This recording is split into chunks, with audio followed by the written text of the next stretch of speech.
Hi, Vincent. Hi, you're roboting.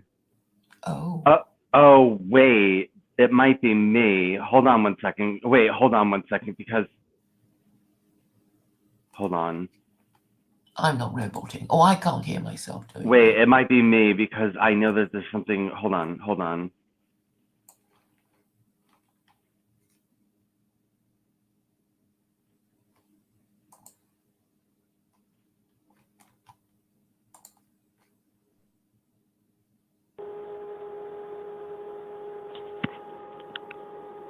Hello?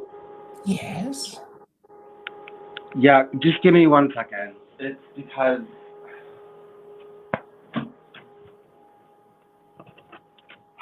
Tama, I don't know what it is. Hold on 1 second, Claire. 1 second.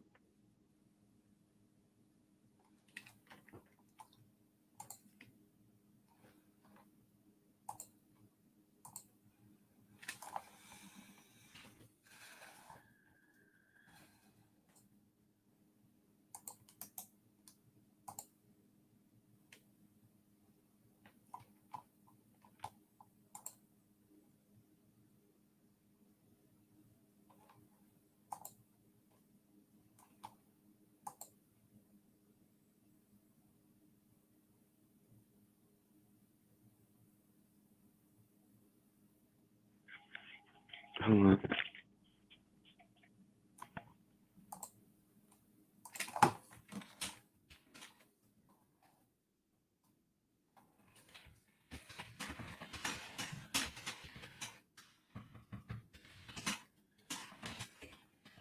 Hello?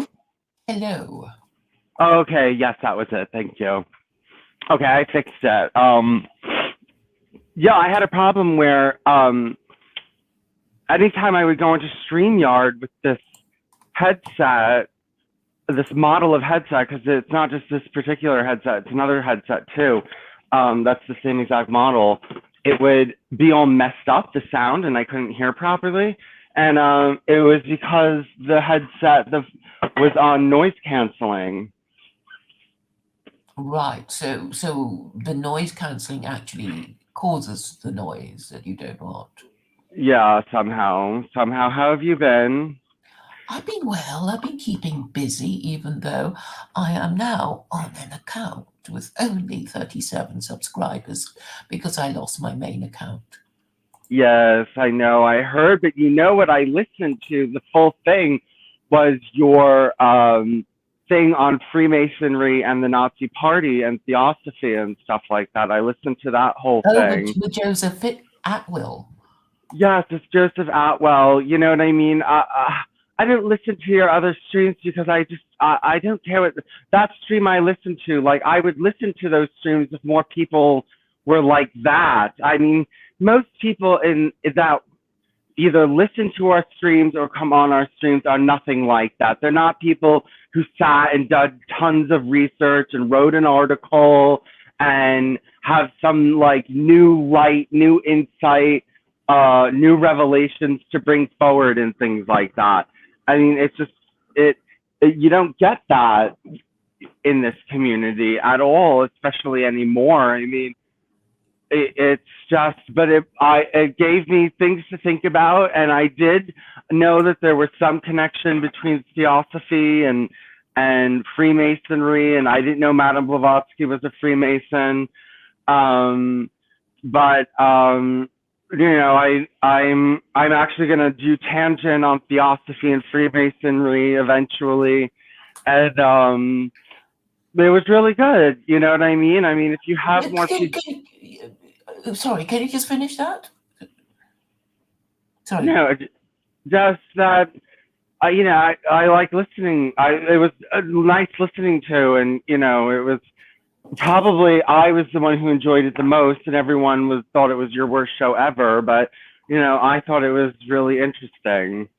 Oh good, because Sam was so pleased with it. He arranged his own show with Joseph Atwill, and I don't know if you're aware of that. No. Well, I'm glad this is intellectual information, and he is talking about Freemasonry, so that's good. At least he's getting that going. Right. Your audio is a little, I don't know, distorted or something. It's not as good as I remembered it to be. Is it unlistenable, or it's It's sort this? of like the difference between AM radio and FM radio, if you know what I Yeah, mean. well, so is your sound quality coming in, and it's because of these new headsets. Um, Oh, it affects me too, does it? yes, your voice. Yes, you're not as crisp and clear as you used to be. It's the headset. It's the Okay. headset. But it's okay. I know it sounds like it's not crackling or anything. It's not. It just sounds almost distorted, but not quite, right? Yeah, yeah, it sounds like you're on AM radio. Yeah, yeah, yeah, yeah. I really can't fix that right now. Okay. Um, Well, I can hear you well enough. Anyway. So Jord came pretty quickly. Hello, Jord. I don't know what you mean by your NVW and DVYVV SVV. Um, but he is sometimes a silly boy. yeah. No, but yeah, so there was that, and I listened to that whole thing, and I've been doing tons on Freemasonry. Um, I just finished up, not just a few days ago, maybe a week ago. I finished up Judeo Freemasonry and Mormonism, and boy, was that! I read a bunch of books, I read a bunch of papers, and the connections between Judaism, Freemasonry, and Mormonism are endless and very deep.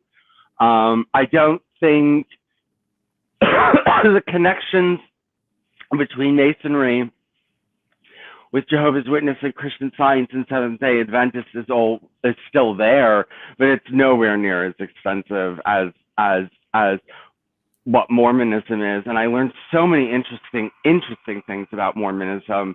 And it's just there's so much more to learn. And I almost want to become an expert in Judeo Freemasonry and Mormonism now, because you really could become an expert. But the thing about Mormonism is that the connections between Freemasonry and Mormonism, those had been written about in books and books and books and volumes and volumes and volumes before I ever touched it. Like, I mean, it's not like I feel like I was breaking out this new article, like, this new, oh my God, Freemasonry and Mormonism, the connection. No, no, this is well known, well established. Um, so basically, the guy, Joseph Smith, who founded Mormonism when he started in New York, was involved in a lot of folk magic, and his father was a Freemason and his brother was a Freemason and things like that. So he mixed folk magic and Freemasonry a lot, and he had an obsession with the Jews and the Jews returning to Zion, and he was a Zionist, and he sent emissaries over to Israel to kind of commemorate or to announce the return of the Jews for the Mormon Church. And he became a Freemason, and all the early Mormons were all Freemasons and things like that. And then they But was it stole. controversial? Were there other Masons who didn't think they should be? Yes, yes. Could you talk about that a bit? I mean, Well, the reasons why and all that. I can't really remember exactly why. I don't know if it was something that they were doing something differently. Well, I know their big problem was that they were just like making every Mormon a Mason on site. Okay, Joseph Smith was made a Mason on site, which means that he did not have to go through any kind of initiation ceremonies. He didn't have to go through any learning process. He was an honorary Mason. So they felt as though he had studied the occult so deeply, that he didn't need to go through all this nonsense. And they made him a Mason, and they were at first, I guess, happy that the Mormons were doing this. But then, as things became more politically heated, I guess, with the polygamy and different kinds of things, and I think maybe that they were changing the I think maybe they were changing the, what's it called, the rituals, and also just maybe making a mockery of it by just letting every Mormon in without really anyone learning, what they had to learn. But yes, there were, and then in Utah, the Masons at first would not admit Mormons. So the connection between Freemasonry and Mormonism is a little bit complicated, because they came out of Freemasonry, but then they were banned by Freemasonry, but then now they're allowed in Freemasonry. And the question of how much influence Freemasonry still has on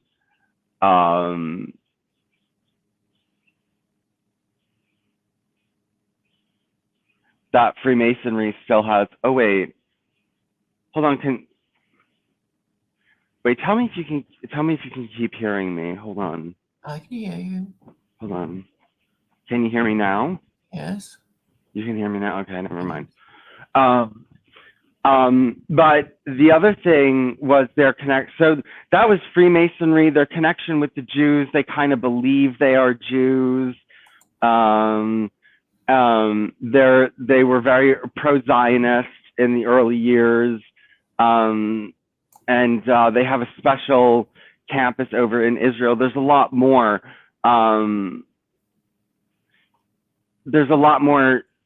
They're very obsessed with Jews. They're very obsessed with Jews. And they kind of copied Jews in a lot of ways. It's almost like a Judaization of Christianity a little bit, but mixed. So the other thing is that it's absolutely 100% Jews admit this. Jews, I was watching Jewish lectures, and not just Jews, others too. They're all up on bewiseasserpents.blogspot.com. You can find all this on bewiseasserpents.blogspot.com. They were why can't I? Oh, there's the comments. What was I going to say? Oh, you saw Mormonism and Freemasonry. It has its own Wikipedia page. So I didn't really stumble on anything new here. I didn't, I definitely collated or collected it all into one area. Like, I scoured the internet and got every book and every article and everything on Judeo-Freemasonry and Mormonism, and I put it all in one place. But what I was going to say is Kabbalah. Kabbalah had a very big part to play in the creation of Mormonism, and Joseph Smith, had a Jewish mentor who was teaching him Hebrew, who also was a Kabbalist. The only thing that they say is, well, okay, Kabbalah shows up all over Mormonism, but they can't find a single instance where he actually said, oh, I've read the Kabbalah, or a single lesson that he learned from his teacher where the teacher talked about Kabbalah.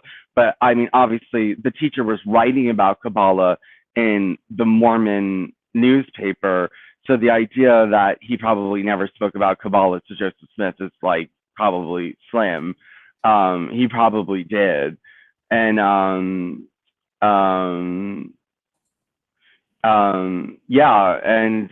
like the thing about becoming gods and stuff like that. So basically you become a god in Mormonism where what happens if you follow Mormonism properly, you become a god and you get your own planet and you populate it with your spirit children and things like that.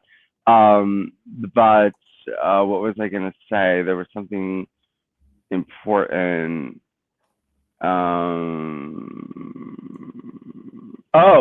Interesting. The question of idolatry. So Mormons don't believe in the Trinity. Now, I did a big study on Kabbalah and Freemasonry too. That's on bewiseasserpents.blogspot.com. Go to the section that says Freemasonry as a religion and deeper analysis, and you will find all the PDFs and all the articles and everything relating Kabbalah to Freemasonry. And this is about becoming God.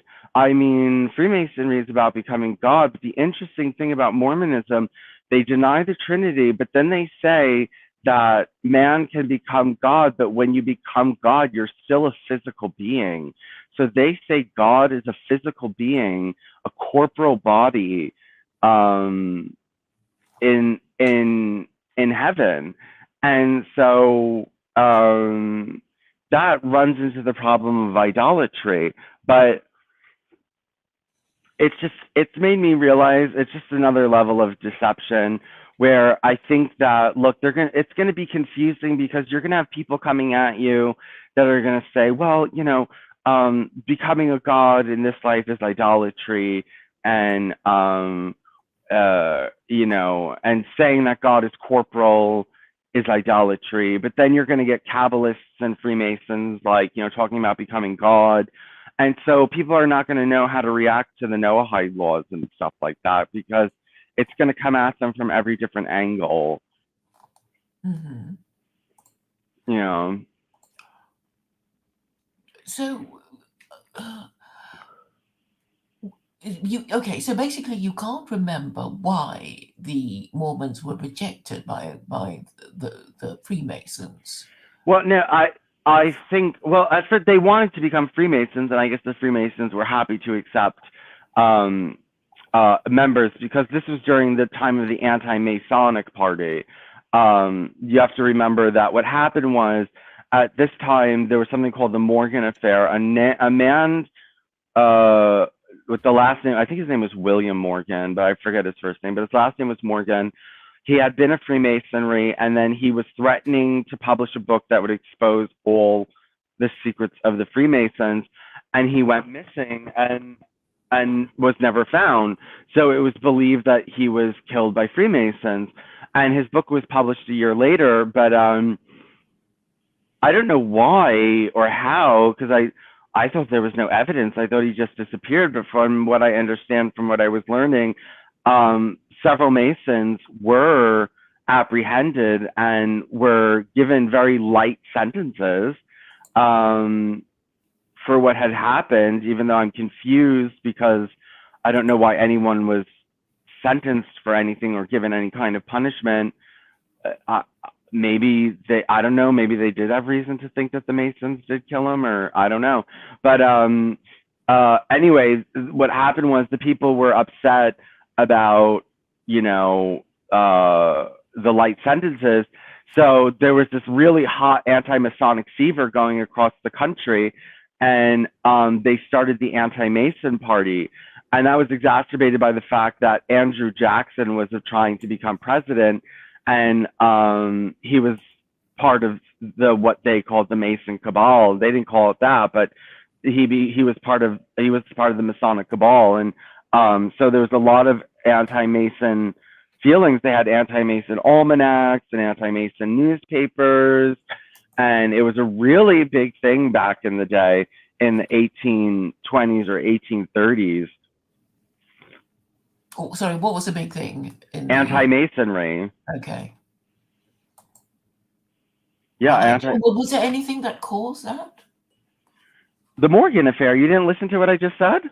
Well, I don't know what the Morgan Affair is. Well, I told you that there was a man, his last name was Morgan, and he was threatening to write a book exposing the secrets of Freemasonry. He was an ex-Freemason. He went missing, so everyone assumed that the Masons killed him, and I guess they had some evidence that the Masons killed him because some Masons were tried and were given light sentences, and everyone said the sentences were too light, and they said that the Masons had taken over the government. And okay, thank you for repeating it. Yes, of course you did say that. It just didn't go in. Sorry about that. No, that's okay. So there was a lot of anti-Mason feeling at the time. Mm-hmm. Maybe we can look up why exactly. Hold on, let me try looking up.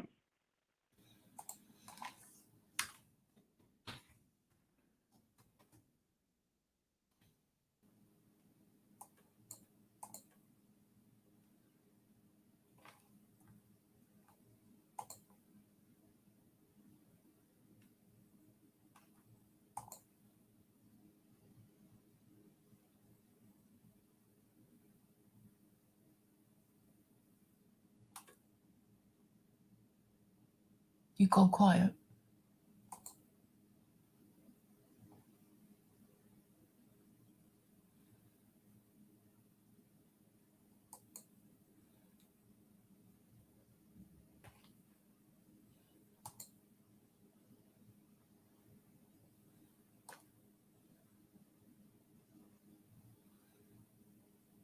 Oh, hello?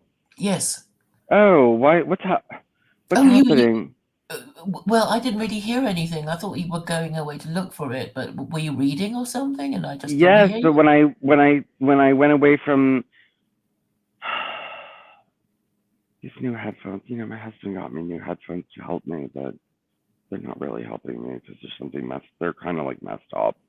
Um, You um, you must still have your old ones, which were maybe no, they better. broke. They broke. Oh, okay. I could just take the headphones off.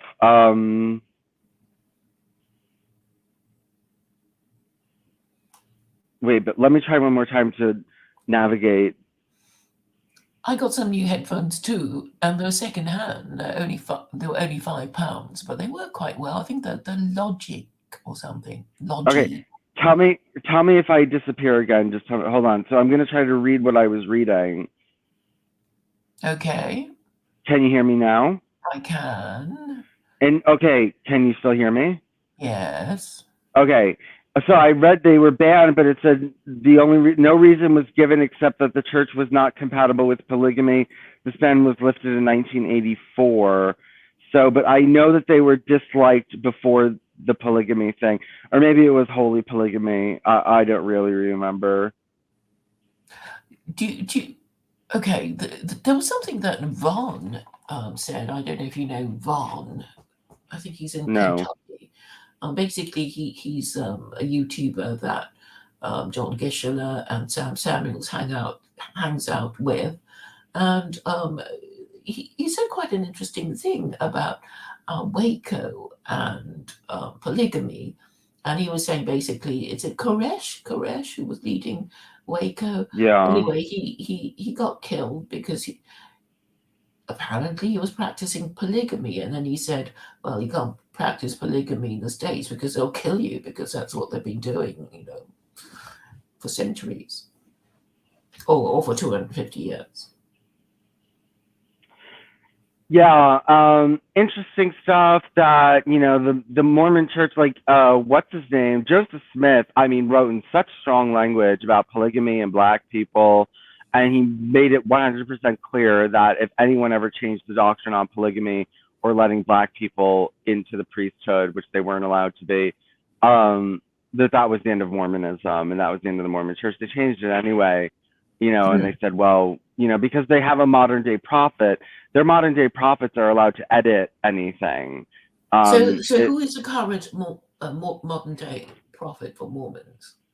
I don't know his name. It's a president of the church out in Salt Lake City. There's some president. They call him the president, but he's a prophet. He's not like, other Christians don't believe that there's a continuing prophet that's still living that can edit the Bible and stuff like that, or edit the Book of Mormon, or, they don't believe in that kind of thing, that there's, Right. though, but, yeah, the prophets of the church, there's a prophet and then there's apostles, and I think collectively, they can make edits to the church, and they've made lots of them. Like, it was either 4,000 or 40,000, I can't remember, but the Book of Mormon and all their doctrines, they have about 4 books that comprise their holy scriptures, and it's been edited like 4,000 times. It's been edited like 4,000 times. Again, on Freemasonry, just so you know, their temples are always accused. So they stole a lot of rituals from Freemasonry, and they incorporated it into their temples, Mhm. their temple ceremonies. So, and they try to make up with this and say, oh well, the Freemasons were a corrupted form of Mormonism from the Garden of Eden, and Joseph Smith restored the real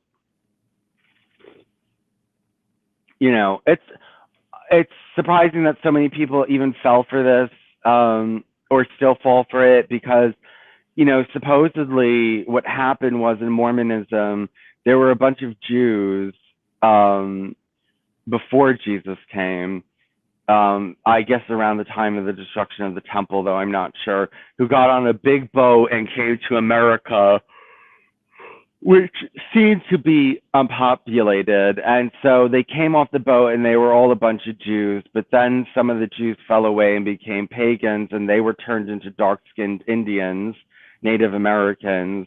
And then there was this light tribe that stayed kind of Jewish. I know Jesus did appear, so that after a while they were no longer Jews, they were Christians. They dropped the Mosaic Code and accepted Jesus. But there was supposedly like all these wars, but there were supposedly like elaborate temples that they built and massive wars with, hundreds of thousands of people died. And of course, none of this has happened.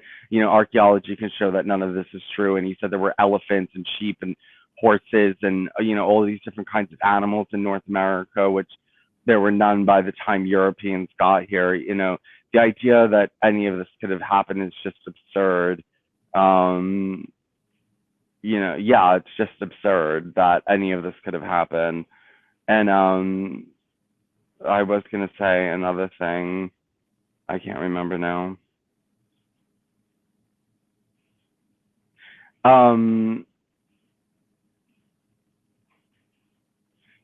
oh God, what was I gonna say? But yeah, I mean, they're like, oh, that's right. They were talking about the Noahide laws. They're, first of all, Brigham Young University or Provo, Utah, or one of these Mormon universities or Utah universities out there in Utah, wrote a paper on the Noahide laws. And first of all, it was like all in praise of the Noahide laws. I mean, oh, we need an international standard of collective, an international standard of morality, and the Noahide laws fits it. Like, just, excuse me, singing praise for the Noahide laws. But then they said that the Book of Mormon had its own version of the Noahide laws. So I guess what happened was, so there were those Jews in that stayed white and were following the Mosaic law. And then there were like, so the Jews, when they got off the boat from Israel and they were in North America, the bad ones turned into brown skinned Indians, and the good ones stayed light skinned. And then I guess there were some periods where the dark skin and the light skin would meet up again, and then some of the dark skinned people would become good and go over to the good side. But it was like they still weren't Jews. So they set down this universal set of laws for the mixed population to live under. And it was similar to the Noahide laws: no sorcery, no murder, no theft, no fornication. It was very similar. And so basically now she was saying that because she's Mormon, she was like, well, the Noahide laws didn't influence this because um, the Pilgrims left Israel for the U.S. before the Noahide laws were ever recorded in the Talmud. But we obviously, those immigrants never left Israel, and the only place he would have gotten this idea was from the Talmud and from the Jews. From the Talmud and from the Jews. So, but we and I found an article where someone said that most Mormons consider themselves Noahides. So if you introduce the Noahide doctrine to most Mormons, they would say, well, yes, we follow this, we follow this. That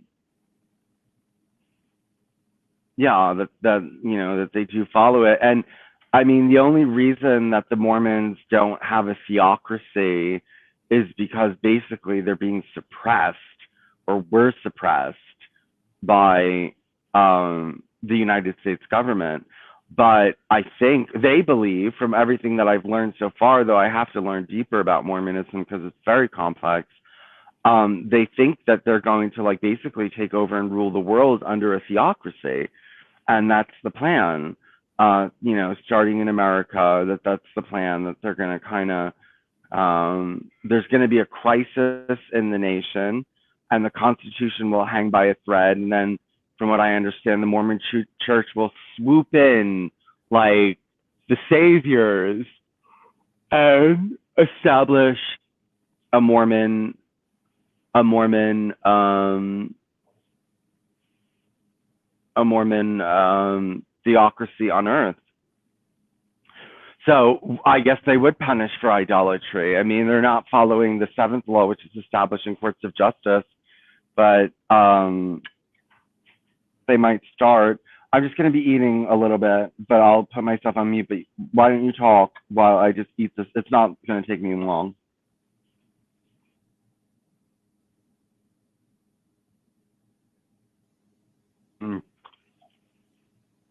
I guess she's not there. I guess she's not there. What? Oh, did you hear me? I'm just eating eggs really quick. Can you talk for about 2 minutes while I finish this? Yeah.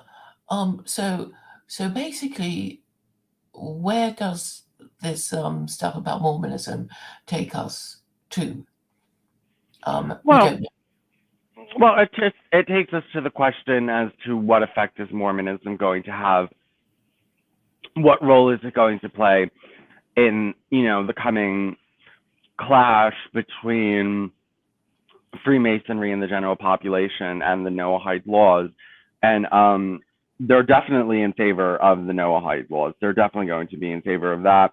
And then it's just interesting to see how much influence Freemasonry still has with them, and how much they're still influenced under Freemasonry. And they're very connected with the U.S. government. They're overrepresented in the CIA. They're overrepresented in weapons manufacturing, and So we basically need to ask rabbis whether Mormons should be considered Noahide, right?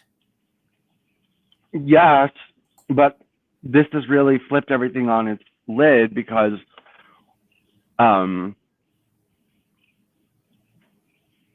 the Kabbalah, basically, from what I understand, the book Kabbalah kind of says you can become God, and so does Freemasonry. And the Mormons, even though they don't believe in the Trinity, they believe God is a man up in heaven, that he's a physical flesh and blood man. Okay, but the third principle of Judaism says you're not allowed to think of God as being in any way corporeal or physical. I mean, Yes, that's the 13 principles of Judaism from Maimonides, no less. yes, but I'm starting to think that with this Kabbalah stuff, they're going to make excuses for everything, including Mormonism. Well, if they're inclined, okay, there's no point talking to these spiritual Jews, because they're going to say everything is okay, and we're all one, and we really love each other, and crap like that. It's the halakhic Jews, the ones who favor taking the laws literally because they believe in it, right? That those are the people to talk to. But I'm sure they'll, and my question to them would be: is Mormonism even worse than Christianity? I mean, are they going to say, oh, they're both just as bad? Or, the Masons should never have admitted Mormons because they don't believe in the Abrahamic God. And Mason, so and then we'll need, some top Mason to say, we're not actually supposed to allow anyone that doesn't believe in the Abrahamic God, because I know there was some kind of controversy about whether Mormons were allowed to admit Buddhists or Sikhs or um, or Hindus who claim to believe in only one God, and you see they would be in difficulties, because if the membership of Masonry is lowering, and I know they're having difficulties in recruitment, then the more likely to accept any old rubbish. You see, so they're going to be, well, a bit Jewish about their answer to this question. Like, oh dear, we've completely salami sliced all our Masons, sorry, our principles away. Well, I mean, they're not going to admit that.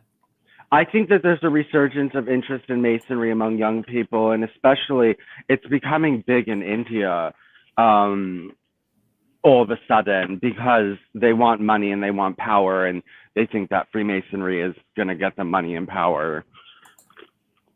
Yeah, but they're not supposed to join because they're idolaters. I mean, everybody is just giving up their principles. It's like, you know, come on, you're not supposed to be doing this because it says you're not supposed to. Your book of rules says you're not supposed to be doing it. And they're just saying, oh, rules, rules, we'll just do whatever we want. Because doesn't everybody do that anyway? And it's like, yeah, I guess it's okay. I guess it's okay if well, if there's nobody to enforce those rules, then you can make up the rules as you go along. But if God exists, well, Well, the question is now, is Hinduism monotheism? And the Hindus are taking strides to say they are. well, okay. Now this goes back to Jen Sharp because if I ever learned anything from her other than OBS, it is that Hinduism is a word that the British used on for the religions of the peoples of the Indus Valley. So it's not, these Hindus saying, "Oh, we're Hindus," when the British said, "What's your religion?" They didn't. They probably, replied in some, gibberish in Hindi, which is a language, and the British just got tired of being given stupid answers and said, "Well, we're just going to call you, Hinduism, because, well, I don't know, but." I mean, because they had to classify them, if the British were collectors of peoples and territories, they had to label them so they can, neatly um, deal with them in their own minds. But the fact is, idolatry is, um, well, I mean, just call it idolatry. Okay, that would be a bit rude, right? But I suppose because they're Hindus and they became important because they became a British territory, the British thought they dignify the religion of these people with the name Hinduism. But if you maybe you can ask Jen because um, she's the expert on this, I suppose. Well, yeah, no, I know people say that, and I used to be opposed to that because I said, the word Hindu gives you collective unity, and people already know it, and they wanted to call themselves Sanatan Dharma. And I'm like, whatever. Now I don't care about their political unity at all. But Yeah, and so it's like these Hindus, they don't really know who they are, and these Masons, it's like, are you supposed to let people like that into your club? And they're going to say, yeah, but no, but yeah, in that retarded way that they all do when when they want to say maybe, you know. So possibly all the founding principles have been diluted and corrupted, and nobody knows who they are anymore, except perhaps the Jews, and even then they're all a bit mixed up about it. well, yeah, I mean, they are just letting people in willy nilly and Oh, not. because they're so happy that people are actually asking to be let in, and then they're probably told, "Oh, but you mustn't be racist. You mustn't be mean to transgender people. Mustn't be mean to to let them all in. Let them all in." Yeah, I And they mean, will just not. Okay, my little idea about the Masons, which is that they were created centuries ago because the idea was to, when it became safe to do so, to tell Christians, for Jews and Muslims to gang up on Christians and say they're idolaters and blasphemers and they have to stop, or or something bad will happen. And the idea is that the Christians will, be dismayed and then repentant. They'll be mortified and repentant, and that's the whole plan of Masonry. But now, since they've forgotten who they are and don't know what they're supposed to be doing, they let all these idolaters who are Hindus in, and of course that's never going to be done because well, why would it be done if it's full of idolaters? Masonry, I mean. Well, yeah, I mean, Masonry was supposed to be a no-hide endeavor, and if you read, I was on Adam Green, and there was this book that I still have to put up. It's Kabbalah and Freemasonry, and I think the guy's last name was Westcott.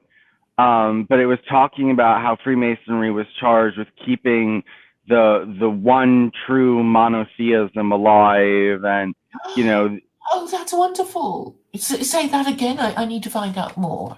hold on, it's an audio book actually.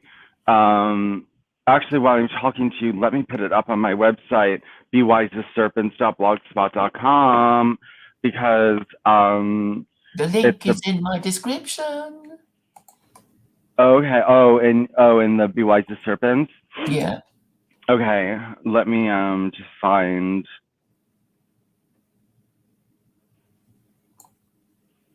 It's really so annoying. All these groups, it's like you're supposed to be doing this, and and it's like, oh, who cares? We just do whatever we like, and they all say that.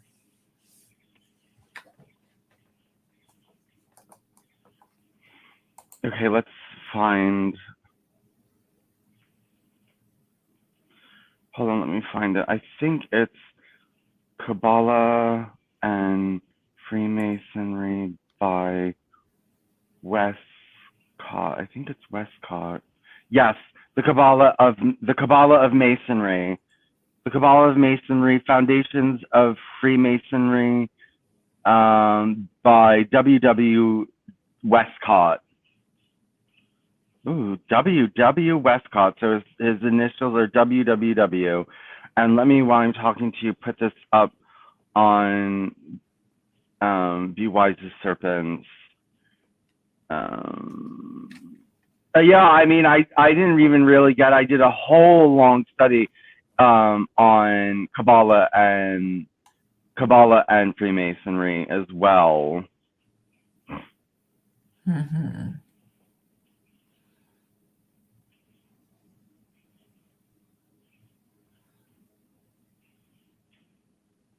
Yeah, Kabbalah and Freemasonry as well. Well, the thing about the Kabbalah is that it can basically mean anything you want it to mean because it's all airy fairy. Yes, which is why I never paid attention to it. The only reason I'm paying attention to it now is to make connections with it and Freemasonry and other mystical systems.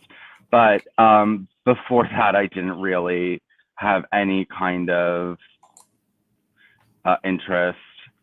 And it's, I resent a little bit, having to read it. I don't, because I'd rather be focusing on things that are more factual. But honestly, well, the thing is that it is important. It does affect the real world because people believe this, and then it affects their behavior. And so just like, Kabbalah created Mormonism, it's not like, Kabbalah helped create Mormonism. And so it's not like it doesn't have any kind of real world effect. It really actually does. And it's it's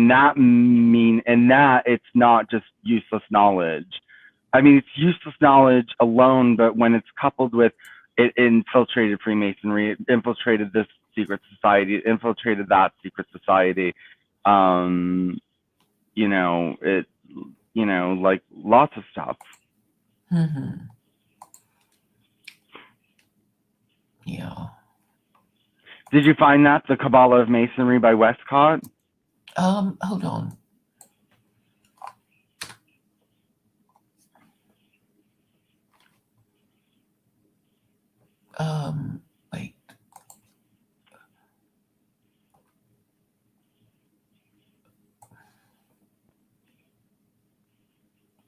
it doesn't seem to say that. The Kabbalah, Freemasonry. The Well, Kabbalah, okay, the okay. Kabbalah of I'm not Freemasonry. right. Okay, I'll refresh it because it's something you've just put on Freemasonry Mormons. No, I'm about to put it up. It's going to go up under.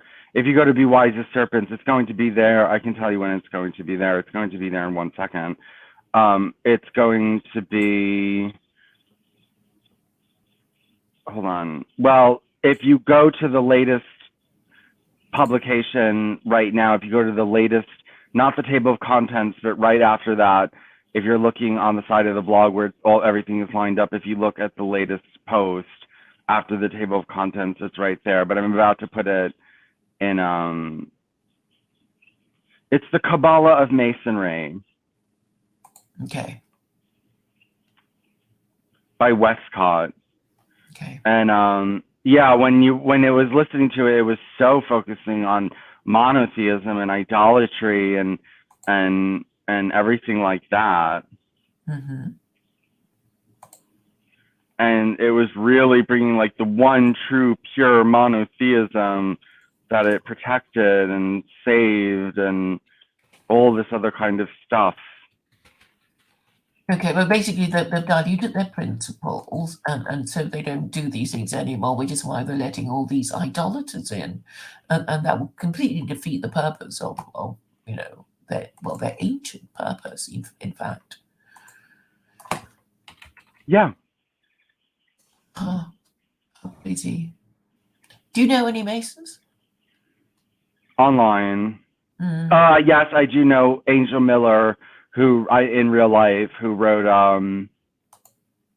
The Crescent and the Compass, which I was going to read with you about Islam and Freemasonry. Oh yes. So you have read that already, or you're about to? No, I haven't read that. I'm going on to Islam soon. Well, okay, so I started a new blog and it's pretty much all done because I got it all together. IslamFreemasonry.blogspot.com. So basically what that is the connection between Islam and esoteric Islam and Freemasonry. And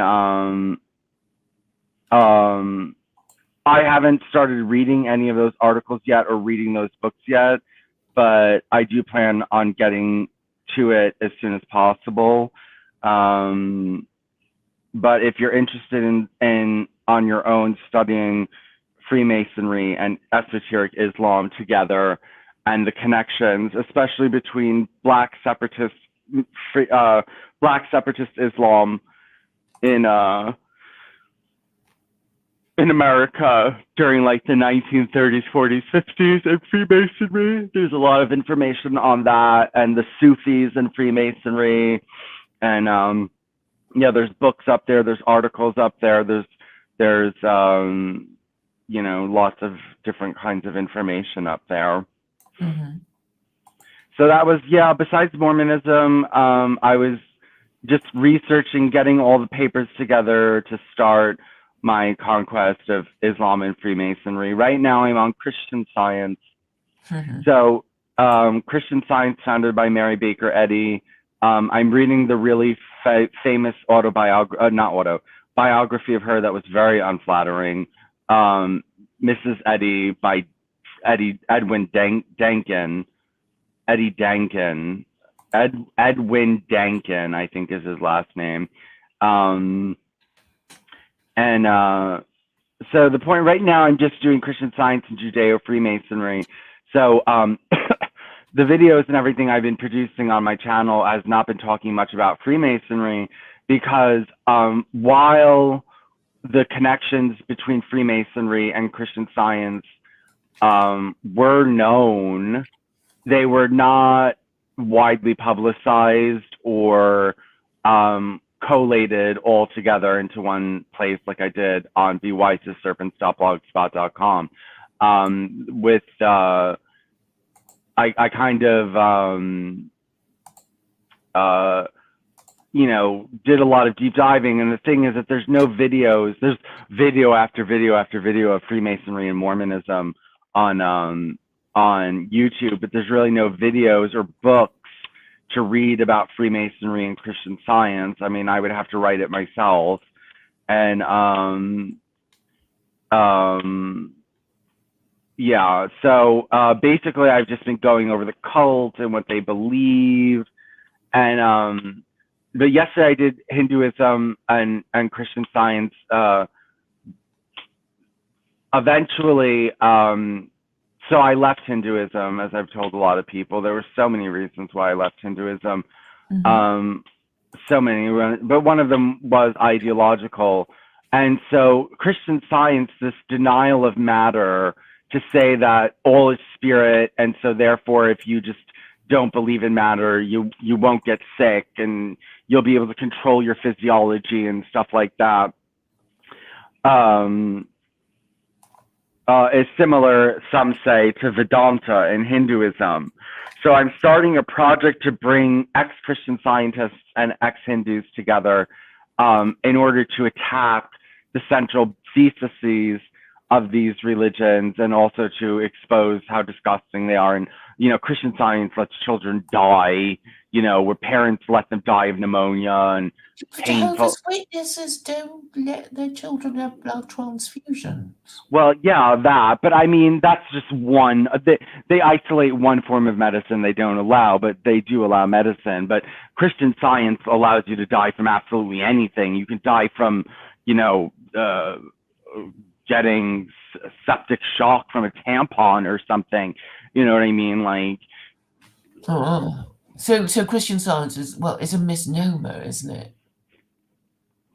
It's just saying, just pray to God. Yeah, I mean, they say, you know, the saying is Christian Science, it's neither Christian nor science, and that's true.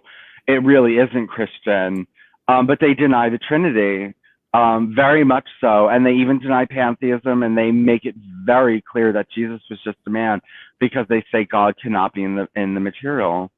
They're very adamant about that God cannot be in the material world. Sorry, who are adamant that God cannot be material? Christian scientists. Oh, that's interesting. Yeah, and they came out. So they came out. The Trinity. Oh my gosh, yes, but they deny it with like fervor. I mean, they deny it with a lot of fervor. I mean, to say Jesus is God is really, really a big like no for them. I know that. Okay. Yes, it's a big no for Christian Science.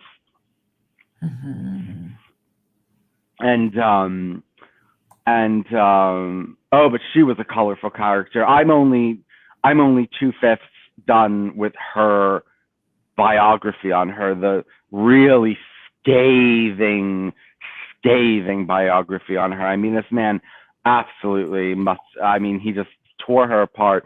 You know who also really hated her was Mark Twain. Oh, why? I don't know. I have to read the book, but I have to read it. Right. So the founder of Christian Science is Mary Baker Eddy. Yes. Okay. Just putting all these links in the description. So. Yes, the founder of Christian Science is Mary Baker Eddy. Her husband was a Freemason, and she donated to Freemasons. Freemasons built her churches. They were very prominent in her organization. She made very positive. They donated or they built memorials.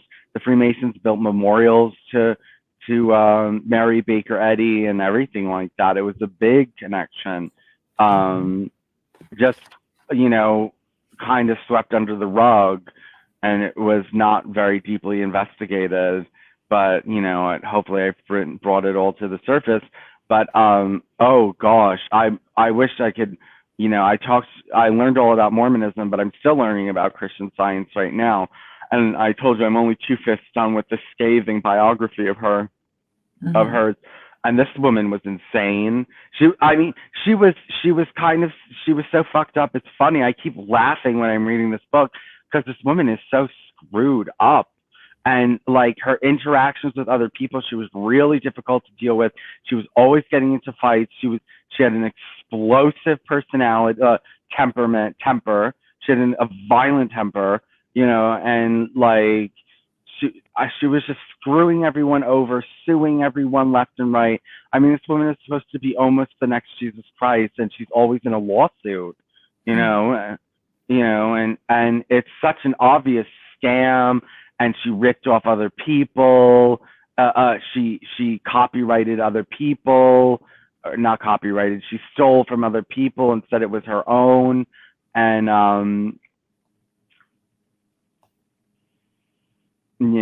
she really, she was really a quack, but obviously she was a dangerous one because thousands of children have died because of her. Oh, right. Thousands of children have died because of her.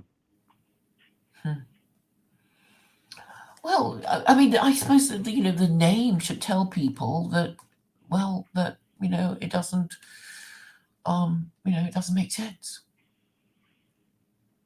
No, it doesn't. It doesn't. But I want to show that Hinduism does, in the same light, doesn't make sense.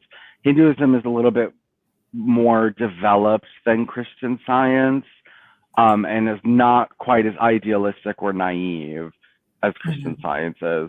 So it's a little bit harder to disprove, but disproving Christian Science puts you on the road, or at least gets you thinking about, Vedanta and stuff like that.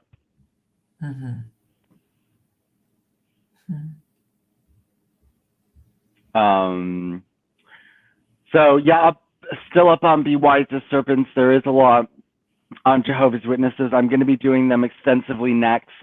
But I think all the paperwork that I have on them is already up.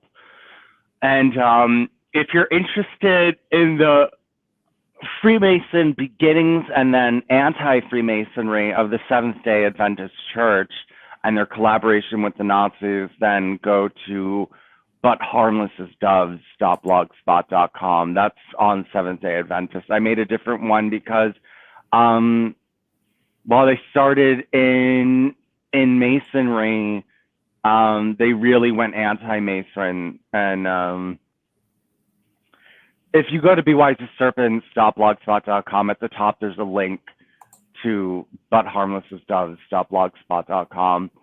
And that was started by what's-her-face, Ellen White. And actually it was started by William Miller, Bicklef Miller, who predicted the end of the world, and then it didn't happen, but a bunch of people came out of that and started churches out of this. Luke Ford is related. Well, Desmond Ford, his father, was a theologian for the Seventh-day Adventists. Did you know that? Yes, I did know that. They have some very strange ideas. I mean, I took enough trouble to find out what exactly Desmond Ford said wrong, and I've forgotten it. What was his name? Devin what? Desmond Ford. Oh, his father. Yeah, I mean, I know he got on the wrong side of the church, and I actually took a lot of trouble finding out exactly what he said wrong, and now I've forgotten it.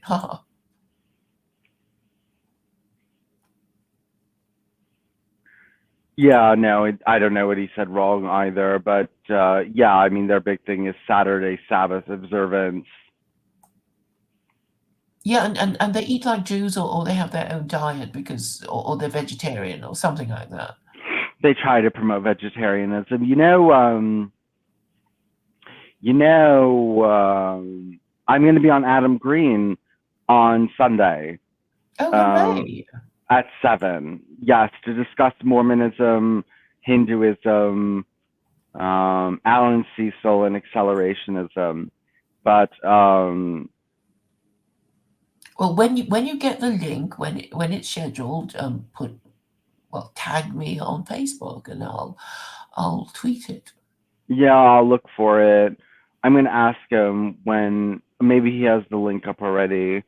I can ask him. Great. And you'll be talking about Mormonism, which is flavor of the month, subject of the month. It was subject of the month last month, and now it's Christian Science. I know you don't like him, but he's actually very helpful, Billy Crone. Um, I guess, Okay. hmm?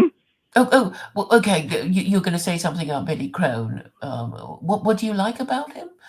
Well, at least he researches, and I know he's corny, but at least he researches and, does a lot of work and brings forward a lot of information that I never heard about. It was, um, it was a 10-part series um, on Mormonism. I have the DVD. Christian Science is on its way.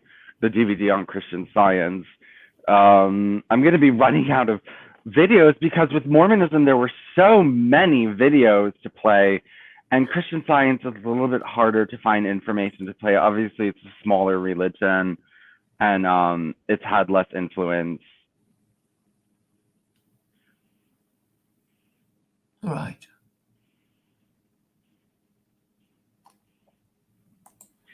Yeah. I'm looking at the list of things you do on your profile, and I see there's something that says Hitler and the Trinity. Do you want to tell us what it is? There's Yes, nothing yes, here. yes. I know there's nothing there yet because it's my next blog. I have to start preparing it. It's going to be how the Nazis worked through Mormons, Jehovah's Witness, Christian Science, and Seventh Day Adventists, the interaction between those four churches and Hitler, and also an investigation just generally into Hitler's, well, because I want to see how he treated the Trinitarians differently, because he collaborated with the Seventh Day Adventists. His dealings with the Mormons were mixed. He was anti-Jehovah's Witness, and though the Nazis, Himmler wanted to make Jehovah's Witness the religion of Russia to pacify them. And Sorry, what was that? What Himmler wanted? Jehovah's Him, Witness? Himmler wanted to make the religion of Russia Jehovah's Witness so that they would be passive. Right, right. So Orthodox Christianity makes people violent, does it? Well, I mean, it doesn't disprove of violence and doesn't disprove of war and stuff. Whereas Jehovah's Witnesses are neutral or conscientious objectors. Oh, I didn't know that. Yes, I thought, Jehovah's Witnesses can't go to war. so in a way you're treated like what, Maronites? Is that, or Mennonites? I can't tell the Mennonites, difference. maybe, but there's no war. Like, you can't go to war and stuff like that.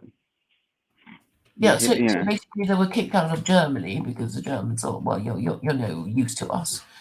Well, But yeah, and also they were opposing the regime, and they were publishing about what they were doing to the Jews and saying it wasn't right, and so they got into trouble. Though the reason I but now all this shit comes out. It looks like there was a whole book that I just found on saying that the Jehovah's Witnesses at first were pro-Hitler and anti-America and anti-Britain, and only until for certain political intrigue reasons did they all of a sudden turn against Hitler, and which would be interesting to see, but but also Hitler's position on the Trinity himself, because positive Christianity started by one of his theorists. He had a theorist, I forget the theorist's name, was basically a religious theorist, and they were trying to create a religion for the German people to get them off Christianity, and they came up on this thing called positive Christianity, which made Jesus an Aryan and all this other kind of nonsense. But it was Trinitarian. It was Trinitarian. I looked that up, and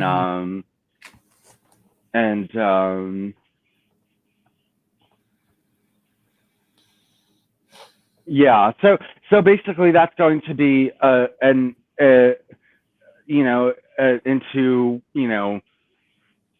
those religions and Hitler. You know what I mean? Rather than Freemasonry, and see how they all interacted with each other and throughout each other and with the regime and that kind of stuff. So, but do you see Islam and Freemasonry there too?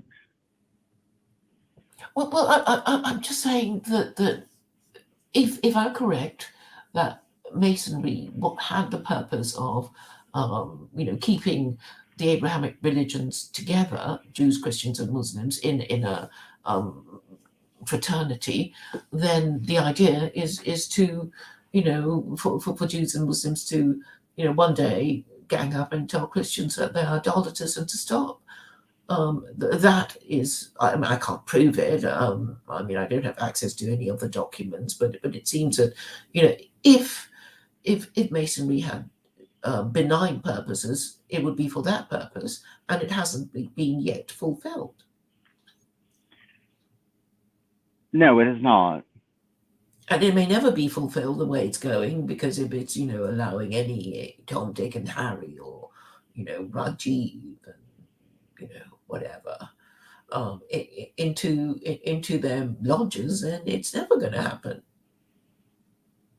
because it's no longer an exclusive club. Because I mean, the whole idea was that, um, um, you would be considered a good guy if you were Mason. That, you led a stable life. I mean, that's why, that's the only reason why you would, come and spend so much time with the boys, because, you know i- if you were, okay, basically, you wouldn't do it if you were single and looking, because you would be, well, you'd want to go on dates and stuff. So you would No, have to that's be not true. married. Single men were part of Freemasonry. Well, it's just like it's the same thing in that. Look, why all these Indian. I told you I exposed these Freemasons and what they were doing over in India, and how they were recruiting these young Indian men and stuff like that, or their connection to these very corrupt young Indian men doing all different kinds of Noahide intrigues and stuff like that. And Indian men started contacting me and be like, "Well, how do I join the Illuminati? I want money." I mean, because it's the same thing in that they're so okay. The rumor is that they're out for like world power, right? So if you're a type of person that wants power, you're going to go to them, and you're going to be attracted to them. So the people who got involved in masonry were probably people that were looking to get somewhere. It was a lot of things. It was a gentleman's club to network to get power, but also it's an occult ceremony to gain power. It's witchcraft. It's magic. I suppose they would say, "Oh, it's just communing with God." Yeah, but I think it's obviously witchcraft and magic if you're trying to become God. You know what I mean? And that's what. You're talking about Mormons. No, I'm talking about Masons. Okay. Yeah, Masons believe in becoming God too. Well, that was that whole study on the Kabbalah and Masonry that's on Be Wise the Serpents. Oh, but I also have, if you want to listen to all of these papers being read out loud and listen to all of these videos that I had, go to Vincent Bruno Shadowban.blogspot.com, and you'll see all the different types of videos listed by date, and they are in topic order as well. And Okay. yeah, you can see everything on Mormonism and Kabbalah. I have a whole section on Kabbalah and Freemasonry, and Okay. So how's the job going? good, good. I don't know if we talked since I got that new job at the restaurant, but it's going good. I need more hours. They're kind of like they're playing me on a little bit because I applied for the job and it was originally 5 days a week, 6 hours a day, and I said I need more hours than that, and so it was going to be 6 days a week, 6 hours a day, and he was like that was supposed to be fine, and there was going to be a probation period where I wouldn't be working as much because I would be training, so wouldn't be getting as many hours at first, and I'm still not like out of this training probation. I've been there for like three weeks, and I'm still like paying, not getting enough hours. So I'm a little bit upset. And I did talk to them about it, and they tried to they were like, oh, well, if you become the best closer, you're going to get all the hours. But, Right, but I guess if it's 3 weeks, well, it's not even a month, is it? I mean, how long is a probationary period? Surely they tell you. no, they didn't tell me. Well, maybe you should ask. Because I mean, Yeah. they do say, or they're supposed to say, it can't be, it's as long as a piece of string. Yeah. No, we didn't talk about that. I did just talk to them, so I'm not gonna go bring it up again. I mean, if I'm not on full time next week, I'm gonna tell them I can't keep a job where I like the job. I like the job, and it's Mhm. either this is their messed up process, They're doing it on or purpose. yeah, or maybe they want to get rid of me, but they can't because they don't have anyone to replace me. So they're just tagging me along until they can hire someone new. I don't know. I Mhm, hope. mhm. I mean, there's no indication that they want to fire me. I mean, I haven't been doing bad or anything. Do you enjoy but you enjoy your job better than your last one, it seems. Yes, I do. And it's food. Yeah, You which I you thought I get was free gonna. meals and stuff? Yeah, I do, and free sodas and stuff. But I thought that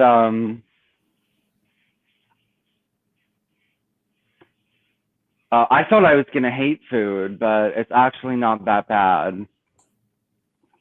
Well, yeah, I mean, well, if you like food and work in a restaurant, in a kitchen, yum, yum. Do Yeah, they and do it's good. nice food? It's Mexican food, so it all tastes really good. Mhm. Yeah, it's Mexican food. It tastes good. So what does the training involve? Are you just sort of making fajitas and things? Well, just making everything that we have to make, and the burritos and the quesadillas and the taco salads and the tacos, and Oh, it's you're not that making me hungry. it's not that hard to make the food. Sometimes the pace is hard. Like you have to kind of, Hurry it's up. not. Yeah, it's not a hard. It's not that it's hard. It's just that sometimes it can be stressful, and that if there's a lot going on and you have a lot of things cooking and you have a lot of tickets out and trying to make sure and not getting confused and stuff like that. That's the hardest part of the job. Mhm, mhm. The hardest part of the job is not getting confused and not getting overwhelmed. But the actual stuff that you're doing is not the hardest stuff in the world. It's pretty easy. It's, flipping quesadillas and putting meat on tacos and burritos and stuff like that. Yeah. I read somewhere that the McDonald's started because basically what we call short order chefs were walking out of restaurants because they didn't like the conditions, and they were doing it a lot, and they thought we need we need them to be dispensable. And so they thought, well, you just get somebody to, do one part of the thing, and it's so easy that anybody can do it. A teenager can do it. Then we can run our business model on this thing. So nobody can do everything. That everybody can just do just one part of the process. So nobody feels that they are dispensable. And if they get funny, we'll just kick them out and get someone new, and it's a lower paying job, and nothing particularly specialized. So I think that was how fast food came in, or McDonald's, I suppose. Yeah. It's yeah, the Yeah. operation, No. the process of it. Yeah. No. I mean, it was. Yeah. It must have been difficult. It must have Would you been prefer difficult. to work in a proper restaurant? You'd be sous chef. No. No. I don't think so. I like this job. I want to keep this job. I just need more hours. Mm. Hmm. I don't know if I told you that we had a baby bird, but now he's all out. He's all grown up. Already? Yeah, he's all grown up, pretty much. I mean, he eats by himself, and he looks about as, maybe he has a little bit more growing to do. It's tiny bit tiny, but he, looks like a full adult if you look at him. And Right. yeah, And he they hasn't got a name? spring. Spring. Oh, yes, that's appropriate. Yeah, he was born in the spring, so we named him Spring. And do you let him out, and does he come on your, fly No, around? no, no. They stay in their little nest. They like to not nest in their cage. They don't like coming out. The society finches are very docile, and that they don't want to come out of their cage and fly all around the house. But they still don't like you. You have to hold them in your hand all the time, starting in their when they're little chicks, if you want them to not be scared of humans. I mean, I don't hand feed them, so they're if I put my hand in the cage, they get scared. Oh. Oh. So how long have you been having these finches?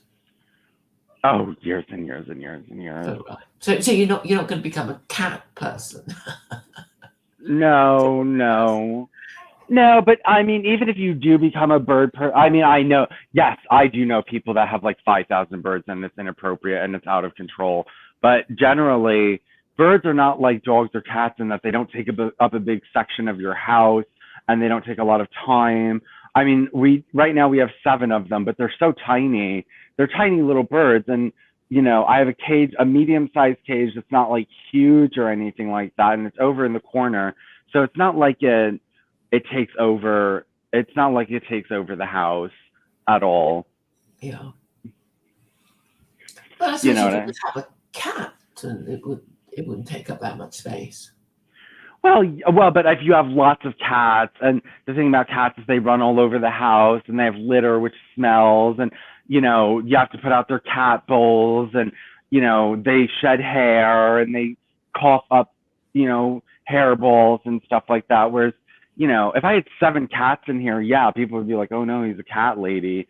But Yes. Well, you you could know just have one, I guess. Yeah.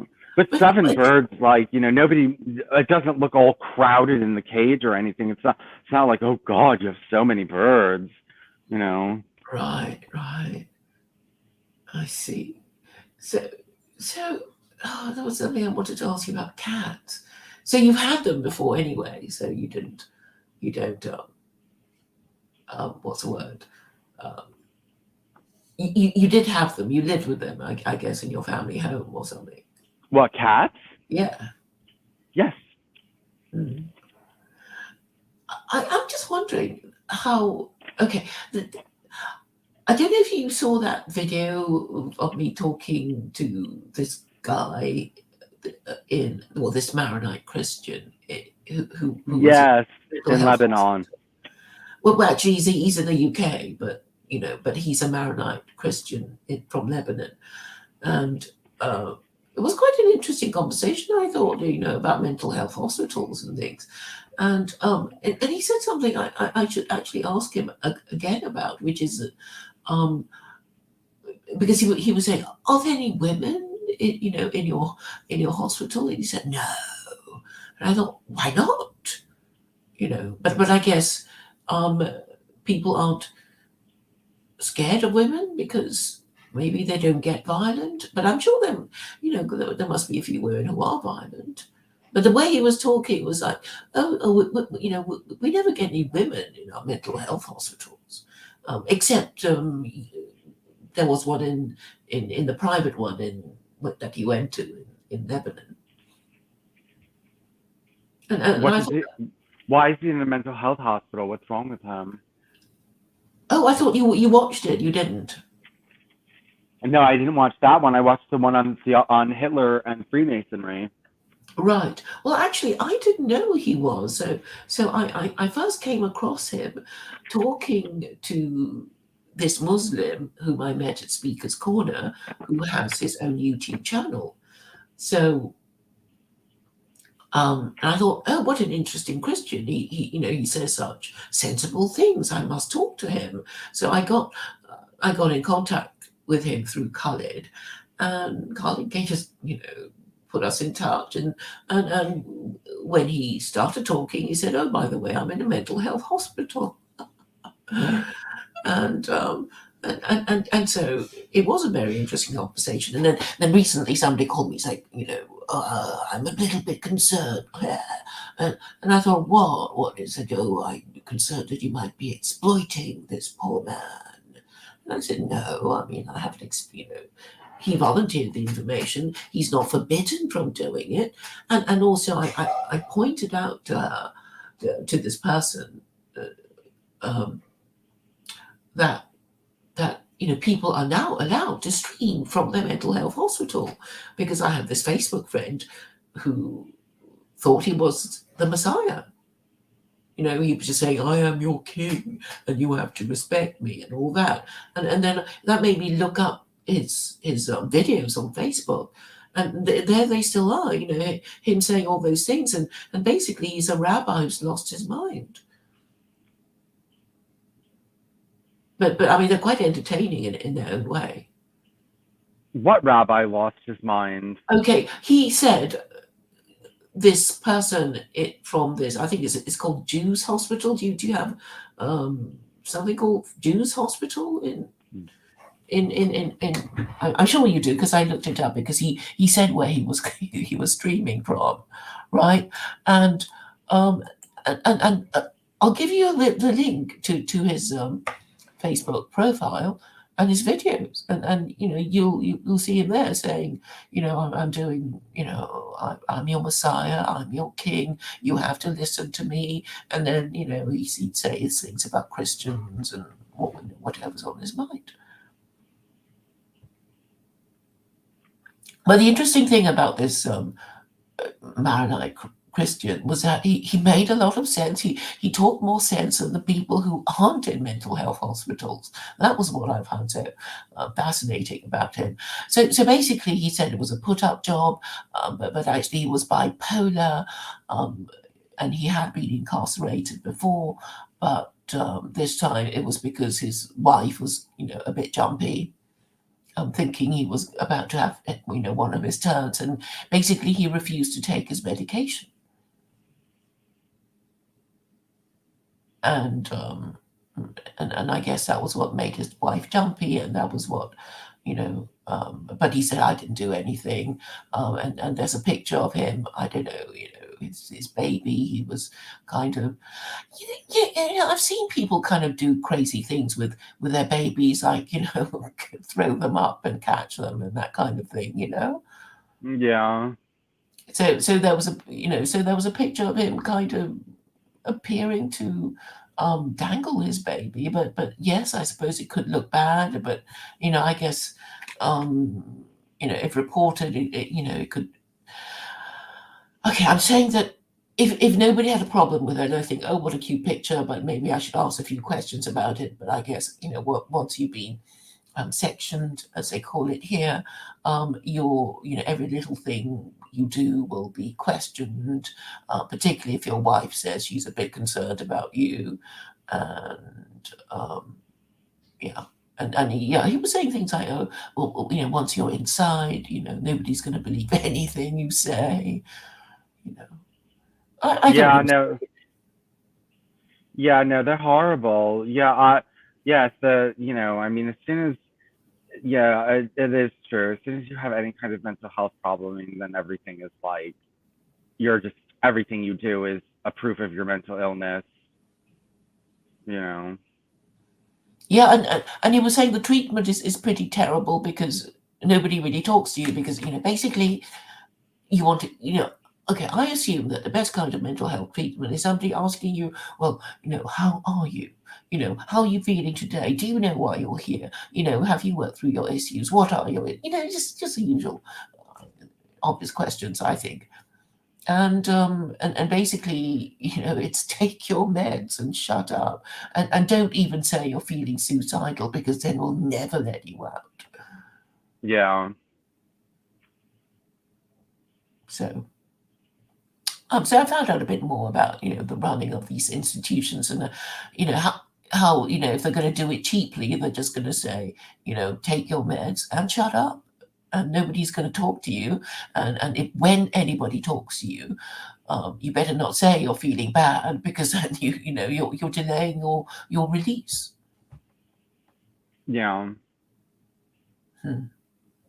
So you must keep well mentally. Yeah. Yeah. Yeah. I mean, yeah, you don't want to get in trouble.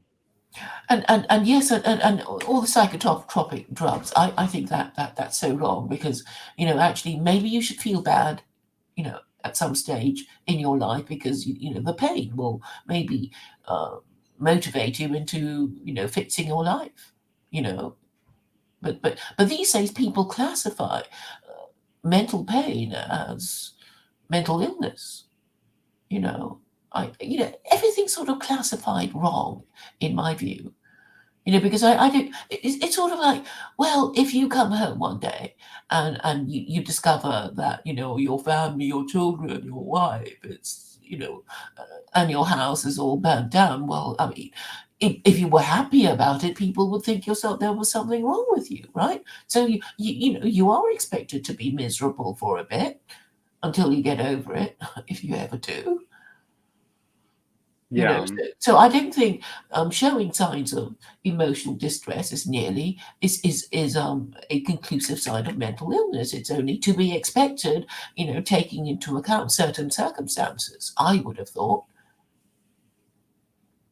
And this Yeah. reminds me of a time when I was at this dinner party with this was a psychiatric nurse, or she was studying for psychiatry, and I think I drove her mad by asking her to define mental illness.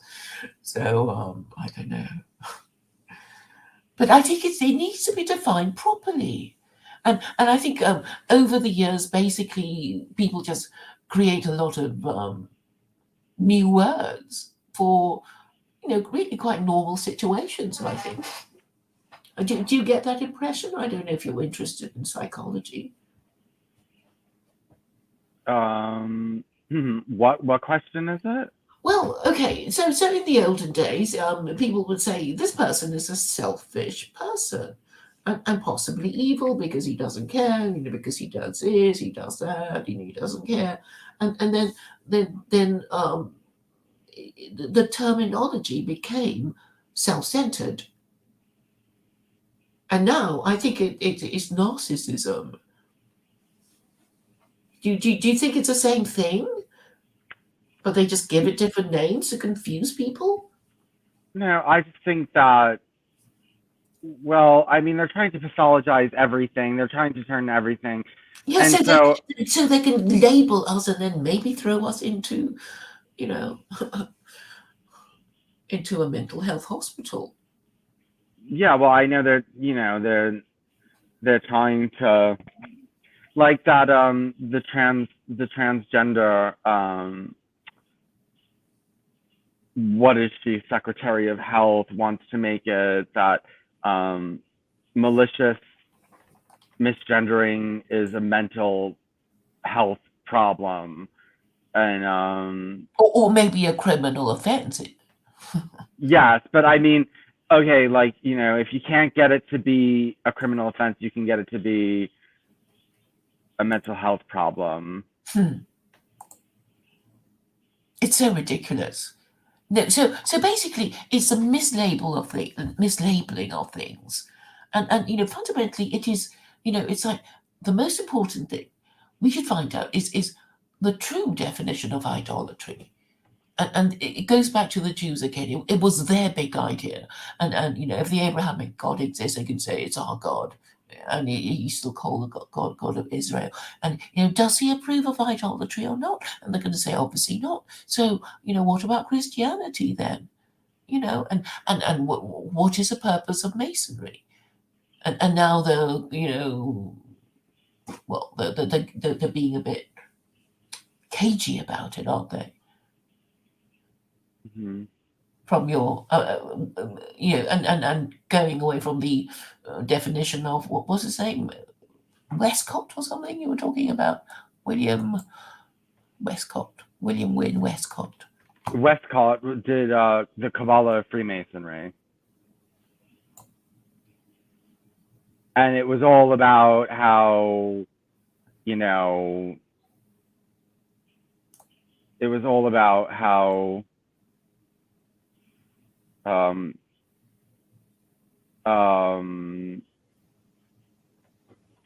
what was I saying?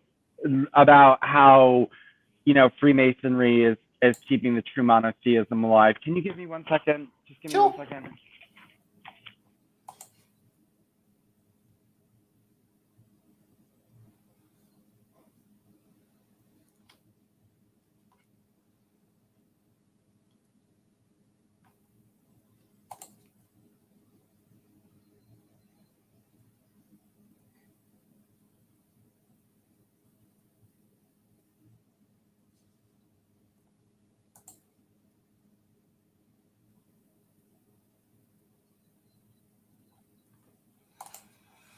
Anybody still listening?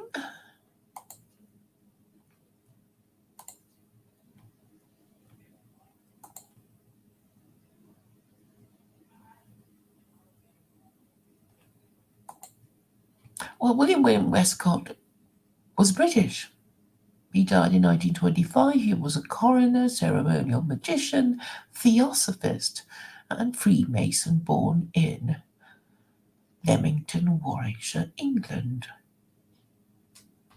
He was a supreme magus of the SRIA and went on to co-found the Golden Dawn. So what is SRIA? Societas Rosicruciana in Anglia. It's an esoteric Christian order.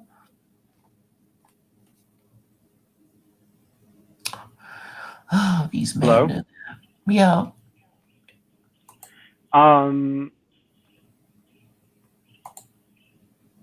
So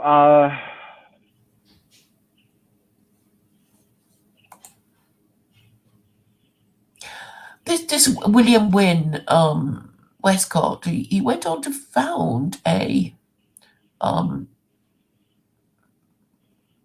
order of his own. and he started his own order. Yeah. Okay. It says on Wikipedia he was a supreme magus of the SRIA and went on to co-found the Golden Dawn, which is How old is that book? another secret society. Does it say how old the book is? Or does Well, he said it says he died in 1925. He was born in 1848. He was a doctor of medicine. He became active in Freemasonry, and he's a ceremonial magician. I don't quite know what it means. He moved to Hendon, which is a Jewish part of London. He began studying the Kabbalah and joined Societas Rosicruciana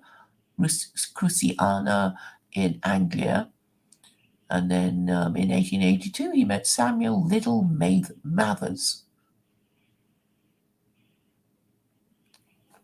He sounds gay.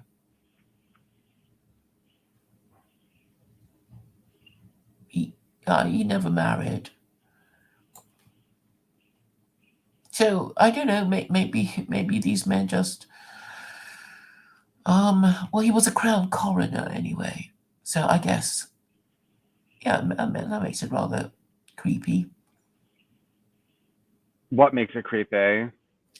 Well, he's a coroner, so he's a doctor who examines corpses. Yes, that's right. So he continued to head the SRIA and later was involved with the Golden Dawn breakaway Stella Matutina. So it's just a splinter after splinter. So I guess he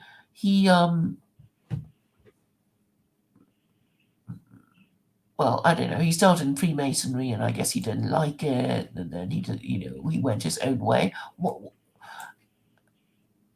And okay, so what is the significance of William Wynne Westcott? You said he said that Masonry had the purpose that I said it had, which was to wait till it's safe for Jews and Muslims to tell them off for their idolatry. And I What think you agreed with that, did you? he said that the goal of Freemasonry was to like maintain the one true monotheism. That's right. And he was also active in the Theosophical Society, which is, Madame Blavatsky and all that. Oh, he was. Yeah. So, in a way, it's kind of all related. It's sort of, you identify one feature and then you think, it's sort of like, okay, here it goes. If you're a Trump supporter, you're probably a Republican, and you probably have views on abortion and want to ban it. It's sort of like that, right? And it's sort of thinking, but if you're gay, then you'll be supporting gay marriage. You'll be a Democrat. You'll be, just one little piece of information about you can unlock a whole vista of facts about you.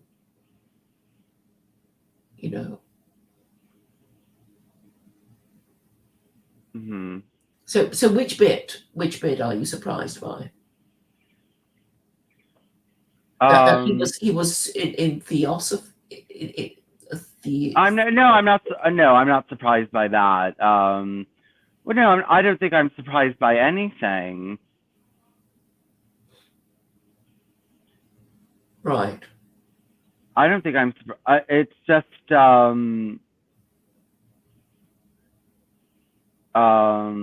can you just give me one? It's that. Well, no, I was just explaining to you that yes, he agreed with you that it was about creating the one true monotheism and keeping the one true monotheism, alive, and which they're all over the board. If you're going to say that you want to become God, but then you're into monotheism, if you become God, isn't that polytheism? Well, we don't know, but I mean, it doesn't follow that you would become God if you are an idolater.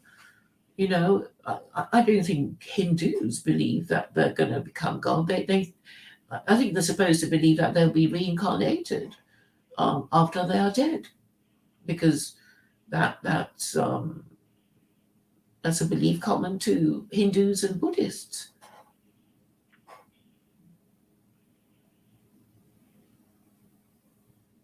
Mm-hmm. Which I suppose makes sense, and ultra Orthodox Jews also believe in reincarnation, as we know from Rabbi Mizrahi. But and it's interesting about Jews too, because I was really surprised. I thought only Hindus and Buddhists believed in reincarnation, but then I spoke to a rabbi, and he basically said, well, it doesn't forbid us from believing in reincarnation. There's no reason why we can't. And anyway, it doesn't say anything in the Torah about our next life. So, we can let our imaginations run free, really. Because, heaven and hell is a Christian invention which the Muslims copied, you could say.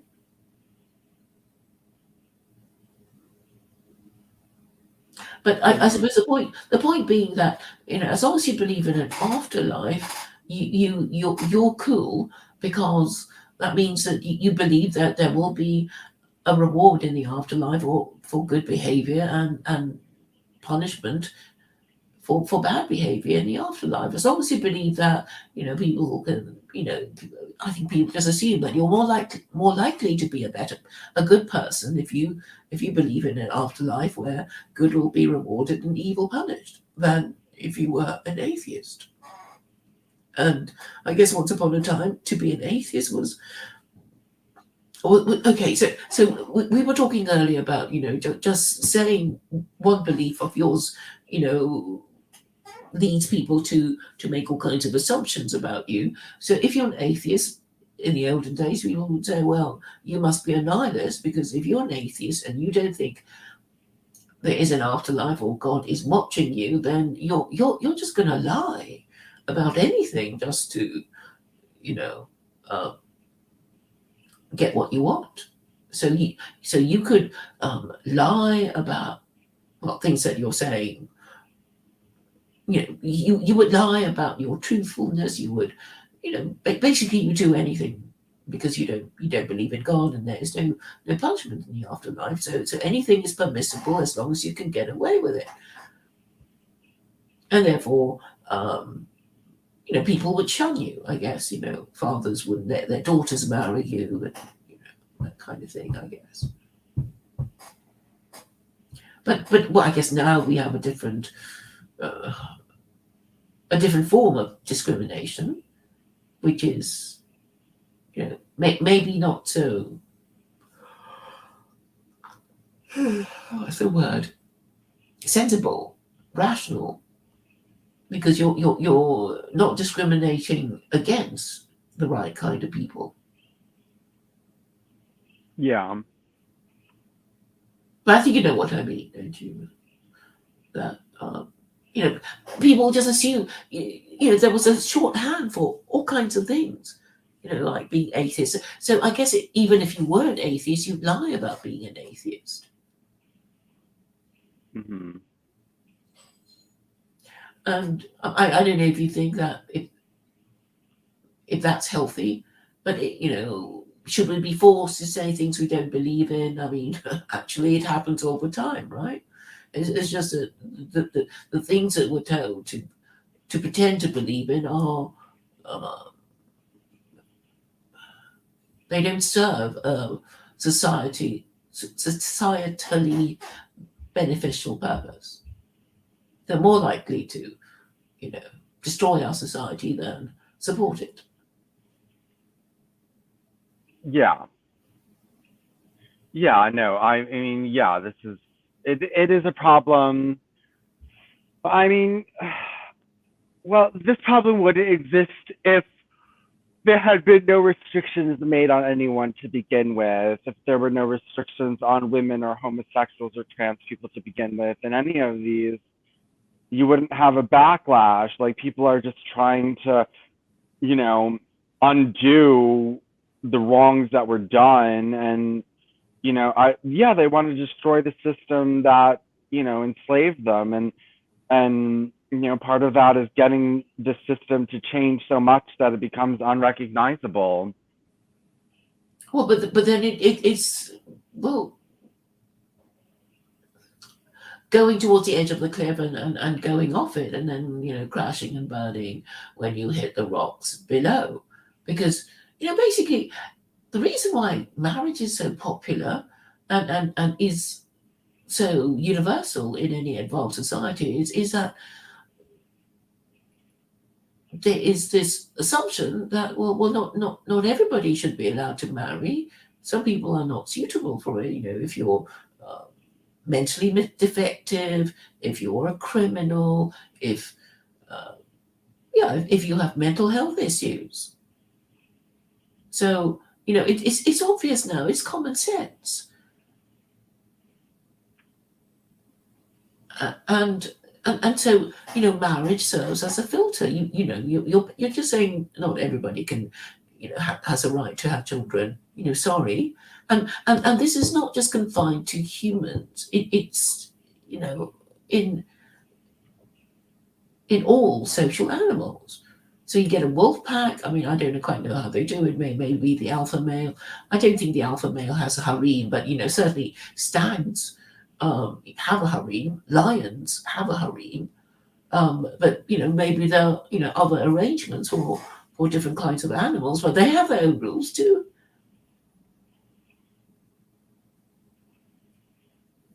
I mean, I once saw a monkey, a group of monkeys, and you're just sort of walking through them, and there's a group of them, and and just one male monkey just sort of randomly had sex with a female, and it was over before you were quite sure what happened. And well, it just makes him wonder now what the if these monkeys had rules or something. You know. Oh, there was something else I wanted to talk about with you about. But maybe it'll come back. I saw Carol's making videos in her veil. Yes, yes. So she's back in the US and she's making videos because I don't know. I mean, I kind of resent being called a snob. I mean, it's like, you have to tell people what you think is wrong because there's no point beating about the bush because if you drop hints and you're really polite, they're not going to get it. And you might as well tell them what's wrong with them. And it's like, oh, it's rude. It's like, yeah, I have to tell these Christians that they're idolaters. Oh, but they already know. It's like, well, then they should stop. If they really believed in God, you know. And what I can't bear is the hypocrisy is that you can't prove. This thing about the Trinity. You probably didn't watch the 5-hour video that I had, the exchange that I did with Ultimate Judeo-Christian. Oh God, how did you even talk to him? But no. But the thing is, it wouldn't have gone any better for the Pope or the Archbishop of Canterbury because nobody seems to be able to tell me where Christians got the idea of the Trinity from. Do you know? I mean, have you got an answer off the top of your head? Well, what I heard, yes, they've shown me the scriptures where it basically was like, I guess it could be read that God would come as a man, but according to the Jews, what they did, they take the word Lord and they capitalize it. So Lord was lowercase, so they were talking about a human Lord. They weren't talking about God Lord. And so they translated it as God Lord, and so therefore Yeah, because it has this ambiguity. So when some evangelical Christians goes around saying Jesus is Lord, you think, oh God, how boring. Because actually for ages I thought it just meant Jesus is king, Jesus is boss, that kind of idea. And then it wasn't until later that I realized, they mean Jesus is God.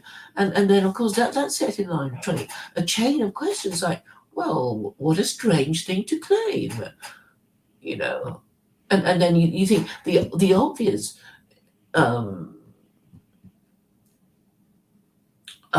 deduction that obviously Christians think Jesus is Son of God, he's divine, but the Trinitarians say no, it's not just that, he is co-equal in status to God,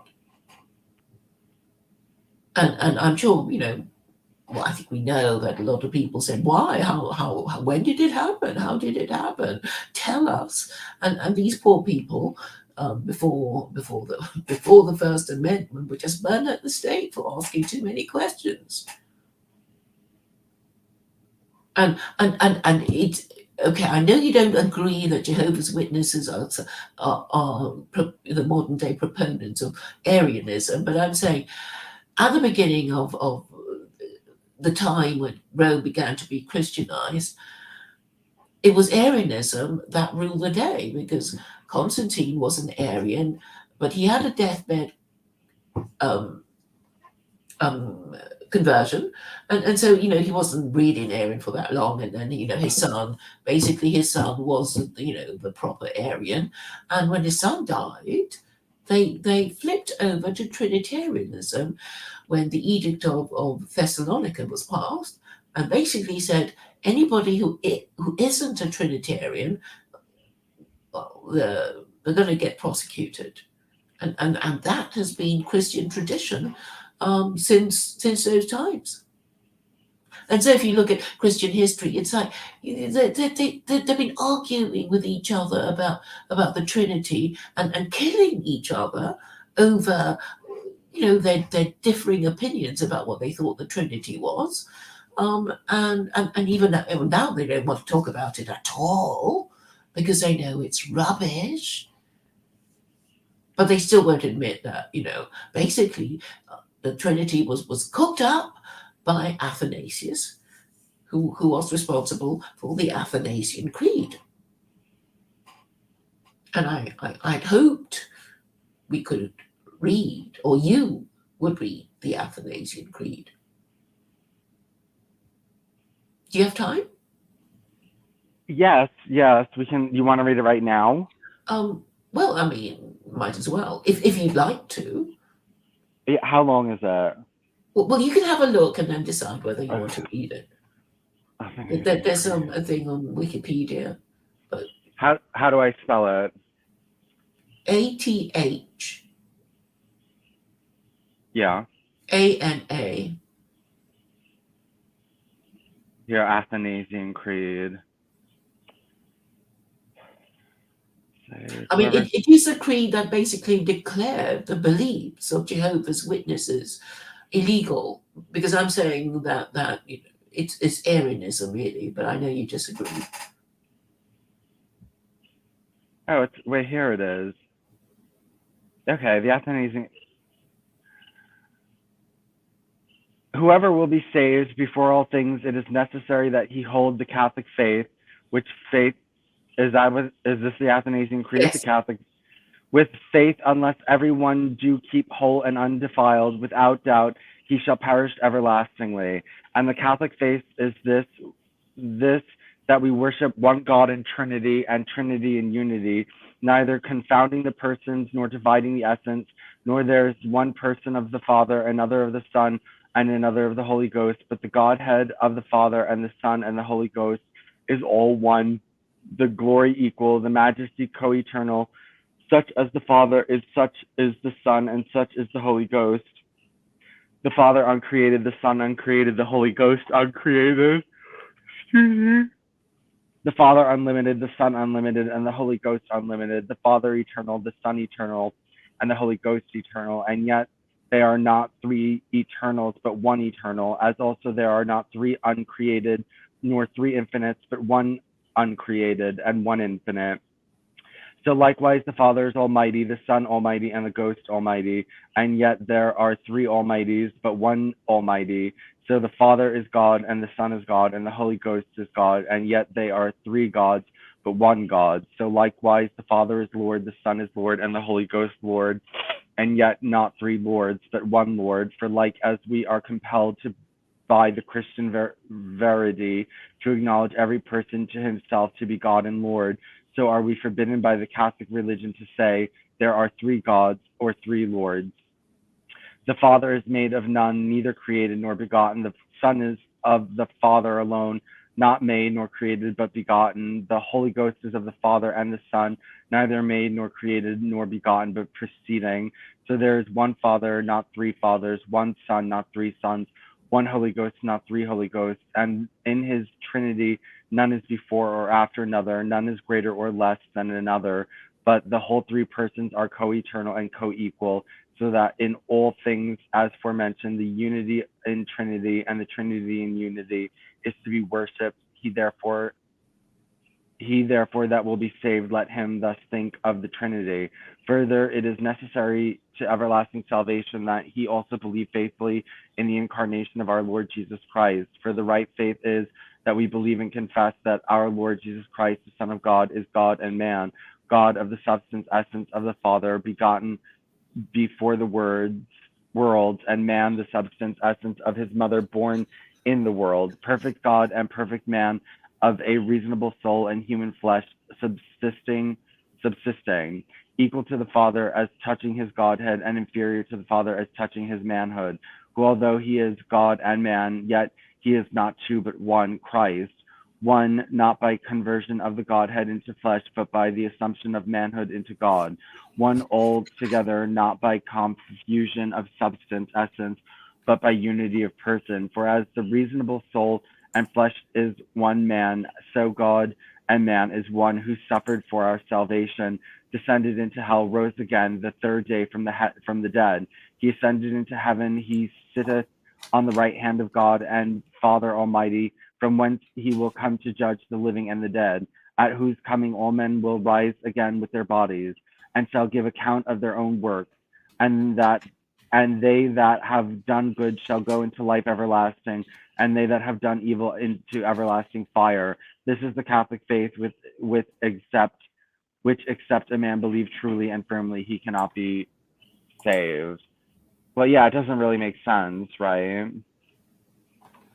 No, it's just sort of nonsense. But if you, it's basically saying they have to be all co-equal, and then the answer is why, you know, what why kill people about, not quite agreeing, maybe saying, well, without the father there can be no son, all the obvious questions from people who are thinking about it. You can't ask these questions. If you do, you're going to be burned at the stake, as Michael Servetus was burned at the stake. And the and I think the answer is theological, because basically, if you can imagine Christians of the time having theological discussions with Jews, I mean, the Jews would say, well, we don't know what this is all about with your Jesus, but, our God is okay. He didn't get crucified. He didn't die. We're forbidden to practice human sacrifice anyway. And,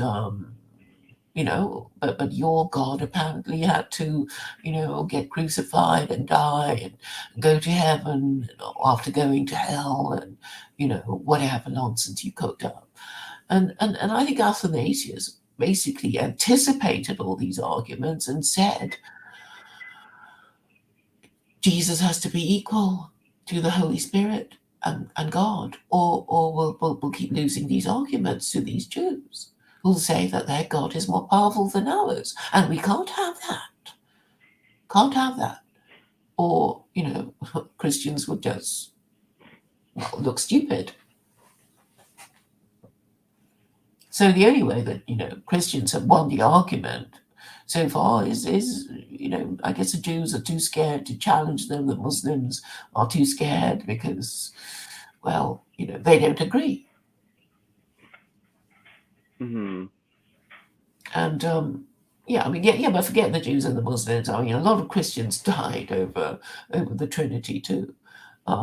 Even if it's not directly to do with the Trinity, it's like, well, there's been lots of wars, the wars of the Reformation. A lot of people got burnt at the stake for, maybe other reasons, or trumped up charges or whatever. And really, it was the American Republic that basically gave Europeans the idea that it would be nice to have freedom of belief rather than be forced to say something they don't believe in. I mean, I think it would annoy you. I mean, it would annoy me to pretend to believe in something, or else be burned at the stake, or not get the job, or not be able to do what I want to do. And it must have been like that in those times. And I guess the founding fathers thought, well, we're here now. We don't have to do what they do in back in England. Mm-hmm. So I think basically that kind of explains the whole history of Christianity and liberalism, and a few years later the French got the same idea, and they killed their king because they were so fed up with him, and then the Russians a bit later did the same thing and killed off the entire Russian royal family, and this means that monarchy has been rejected. And it's not just in the West. In China, they rejected it too. In 1911, the monarchy in China came to an end. But Mhm.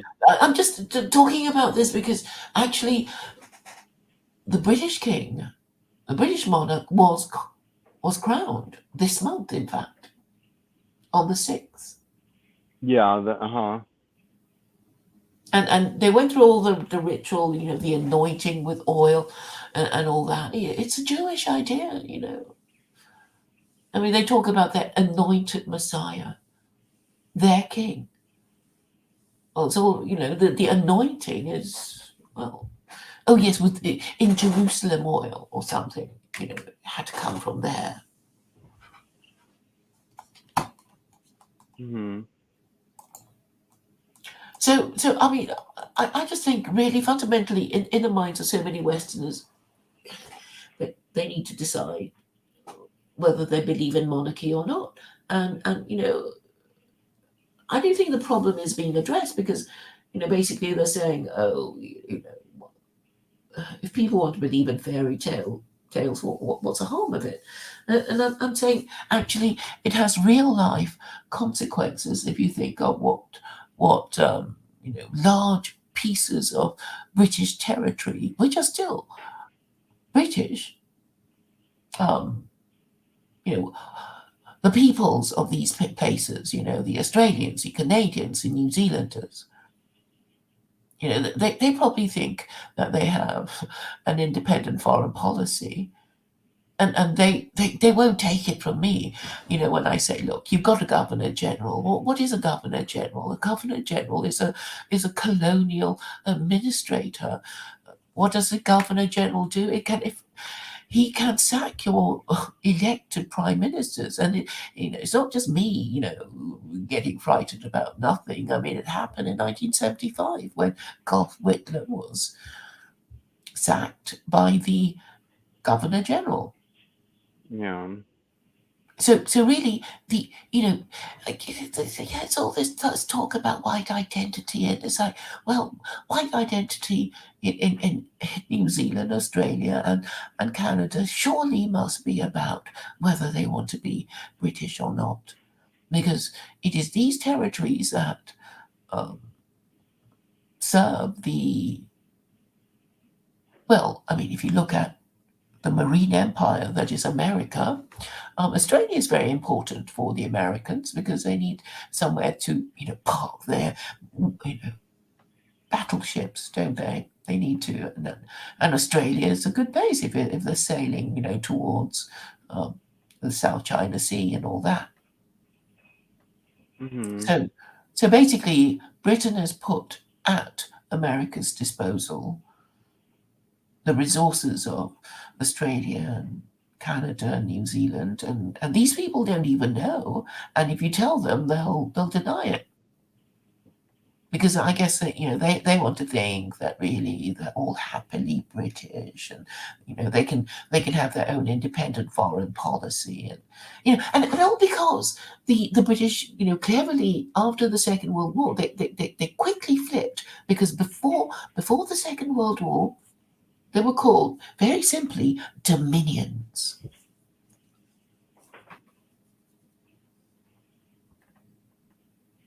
And it basically meant, the white parts of the British Empire. And the non white parts have already declared independence, but not the white parts. So, yeah, it's about race and religion fundamentally, because it is, you know, Charles that the Governor General is supposed to answer to. I'm sure, Charles answers to somebody else. But these things aren't mentioned much. But Charles is anyway, mentioned I by just think, sorry? Charles is mentioned by someone else.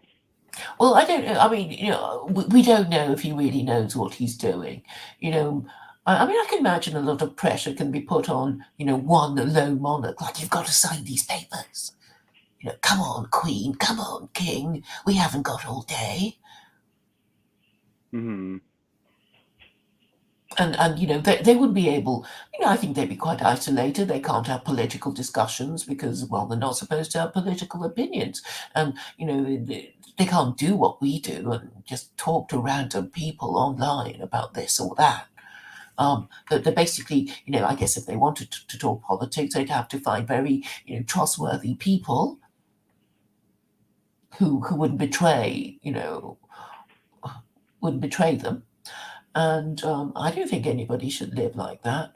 But basically, what's happening is, I mean, maybe you don't take much of an interest in American foreign policy, but it's basically egging the British on to start a war with Russia. And Russia has nuclear. Well, it is a nuclear power, and if the British rile it too much, things could happen. And also, every time there's a war in Europe, it becomes a world war because of, all the territories that are supposedly at the disposal of Britain, who are actually a bit stupid, considering how much they lost, in two world wars. Yeah, and there's this whole thing about the Nazis. It's like the British. I keep telling Alison Chablo, it's not the Jews. The Jews are happy. They got Israel. They're living there. It is the British who have a lot of explaining to do if British people were allowed to ask this question. It's like, hey, didn't we have a world empire? And hey, didn't you lose it after the Second World War? And what was it for? It was, it was an imperial war. And it's like, all this rubbish about, Hitler being mean to the Jews. It's like everybody was mean to the Jews. Christians were mean to the Jews. I mean, it's historic. Merchant of Venice, um, Dickens. People just talked in a certain way about Jews. Well, even Americans. I mean, now, and it's historic and a feature of Christianity. You have to hate Jews because, well, they killed Jesus, didn't they? According to the New Testament. Who wrote it? Nobody knows. Mm-hmm.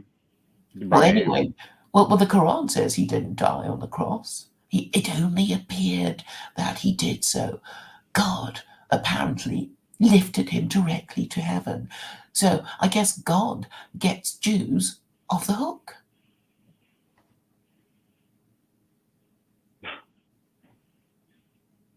I mean, it's these things, these theological discussions that need to be made. I was hoping to talk about these things to you because you're well, theologically the most knowledgeable person that I know.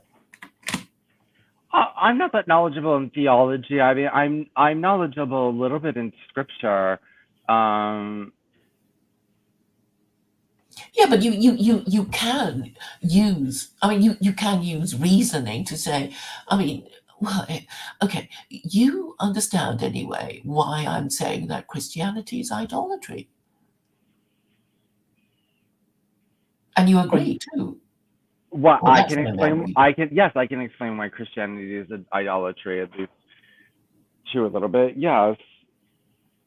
Yeah, and you would be that surprised because you know your scripture that the Ten Commandments forbid idolatry. Right, of course. So, there is a problem there. And these are all questions that are quite obvious if you think about it. But I guess, for so long, Europeans have been forbidden to ask these questions because of the consequences of being burnt at the stake. I mean, nobody wants to be burnt at the stake over, some little thing like this, right? But I think it does matter. It does matter because it means you have the wrong religion. And okay, you think, oh, religion, who cares? But I'm saying, well, if God exists and he's looking at these Christians who've been practicing idolatry for 2,000 years, I mean, I guess he'll have something to say about that. And we sort of know what he did to the Jews. He punished them for, lapsing into idolatry as they tended to do.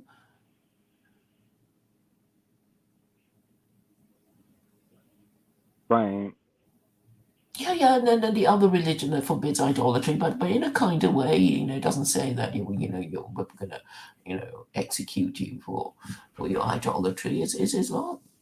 It just says things like, oh, why do you bother worshipping idols that can never help or harm you?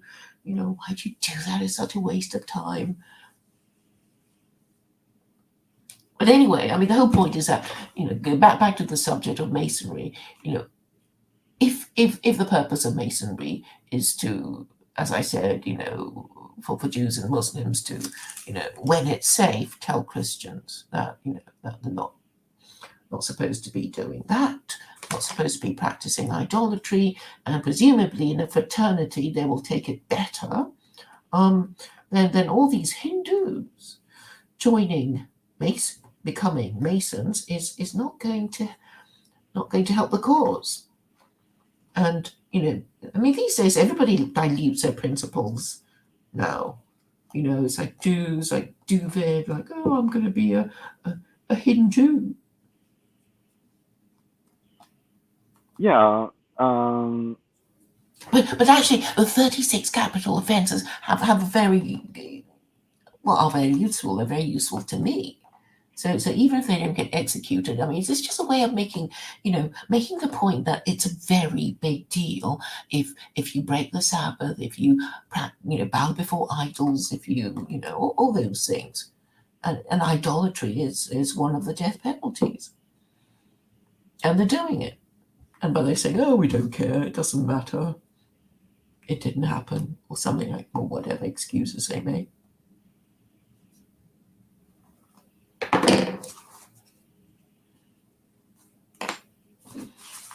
Yeah. I think we live in dangerous times. I mean, okay, I know you Americans, it's like, oh, if a bomb goes off and hits London, we don't care because we're in America. But I think it's going to inconvenience a lot of people. Well, three in all. I mean, I don't think anybody has a sensible plan. They're just. Well, I mean, who can even explain, what's going to happen? I mean, or the rationale behind, threatening everybody and basically picking a fight. I mean, it's sort of like a drunk, just picking a fight with everyone in a bar.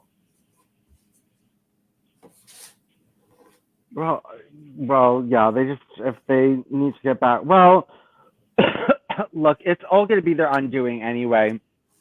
They set down these rules. Now they're breaking them, and you're just going to get this really mixed up problem going on. And honestly, that's what they want, because if everything is clean and sharp, then it's hard to, people notice things and they're not going to want it. But if your answer is yes and no, then people will accept it easier. Like, if you just go in and say Christianity is idolatry, we're not tolerating it, like, that's going to be a lot more hard of a battle than, oh, well, we kind of accept you, but we kind of don't. And it's kind of okay, but it's kind of not okay. Like, people are more likely to adopt that. Yeah, it's part of Duvid's multiple truth hypothesis. It's not even a new idea. I mean, ambiguity is a feminine stratagem. So it's like, yeah, all these men, and they're adopting feminine stratagems and never telling you anything straight. I mean, obviously it works for women, to say that she might consider marrying whoever is making an offer to her, until she, because she has to, because she, in case a better offer doesn't turn up, or whatever, she's just keeping some guy in reserve or whatever. But society can't operate on every answer to every important question being maybe, because then life becomes very unpredictable, and it drives people crazy.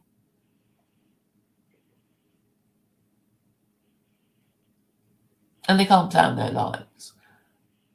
And then I guess I'll blame the Jews again.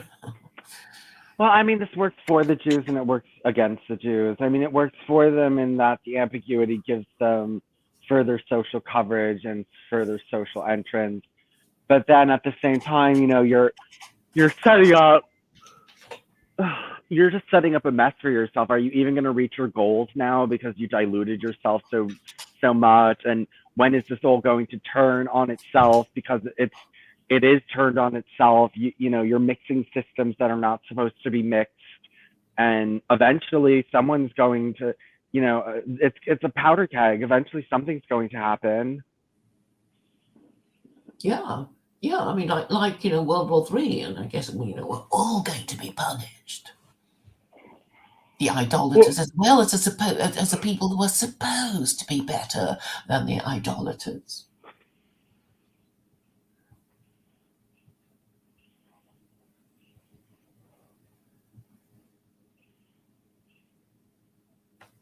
But I mean, this confusion of identity is basically inevitable and perhaps deliberate. I mean, it's the inevitable consequence of feminism, isn't it? Because gender equality means gender um, gender confusion, and gender confusion results in gender dysphoria. And anyways, it's not just a matter of men looking like men and women looking like women. It's the gender roles that we're supposed to perform. Um, and I guess in the olden days, people didn't mind performing their gender roles because they knew that it is through the performing of their gender roles that will get them married. But now nobody cares about getting married because, well, there's no need to uh, marry in order to have sex. So why bother? I think that is also another part of the problem. These assumptions. The assumption that it is a human right to have extramarital sex when really for centuries it wasn't. You just weren't supposed to sleep around, male or female. Although, of course, men could get away with it more because they never get pregnant. But it got me thinking about the ancient Greeks and the ancient Romans who practiced pederasty. And this is widely acknowledged. I mean, this is what they did. I mean, obviously they had women, and they didn't, they couldn't let their daughters run wild, so they were all, kept special, carefully protected at home and chaperoned, etc. But I guess for horny young men, they had to make do with adolescents. So they would have sex with, what was it called, Baji, or whatever it's called in Afghanistan. Yeah, yeah. Same thing. So I guess in the end, ancient Greece and ancient Rome exhausted itself, but I think I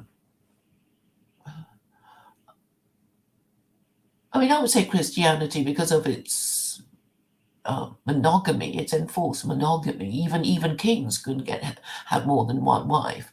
That was kind of what made um, European Europeans more stable than other countries, or at least more organized, or more biddable than the peoples of other countries, which may explain their great achievement, which is slipping away because they don't know how to maintain and preserve it, because they're just not up to marrying each other anymore. And if you said that they had to, they'd probably get very upset.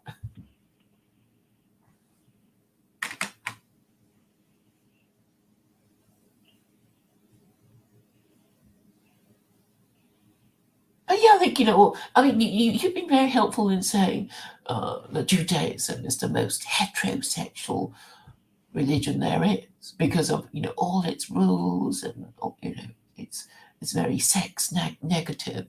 Um, yeah, it's very sex negative. Even if you're married, it's like, oh, but you can't have sex, and if you want to have sex, you have to go to the mikveh, and you have to make sure that you're pure for your husband after your period, which is a whole week. So the woman gets a week off, and then they have to fuss around, and by the time she's ready, she's in the middle of her most fertile period. So when they have sex, she's going to get knocked up again.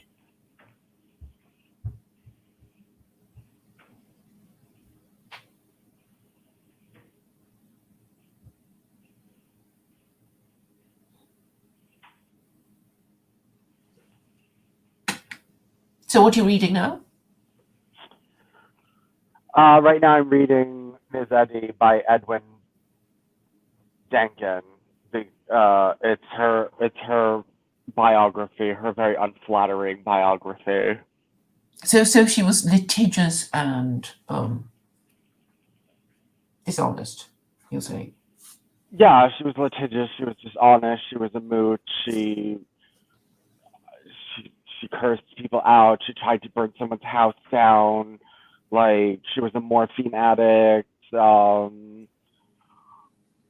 It's just on and on and on and on and on and on. I can't remember everything insane that she's done in this book, but she's so insane. It's funny. Like, she's just so immoral and so out there and so insane that it's like a comedy reading this book. And he makes it funnier because he's so against her, and he's just like, he really rips her apart. Like, he really goes after her. I mean, this woman had a lot of enemies, Like, and like, now I'm at this one part, she's at this town and she sued everyone in town, and now her students want nothing to do with her because they're like, we don't want to be, because she kept constantly calling them into her law cases to serve as witnesses, even though, she would get all affidavits, like fake affidavits from people.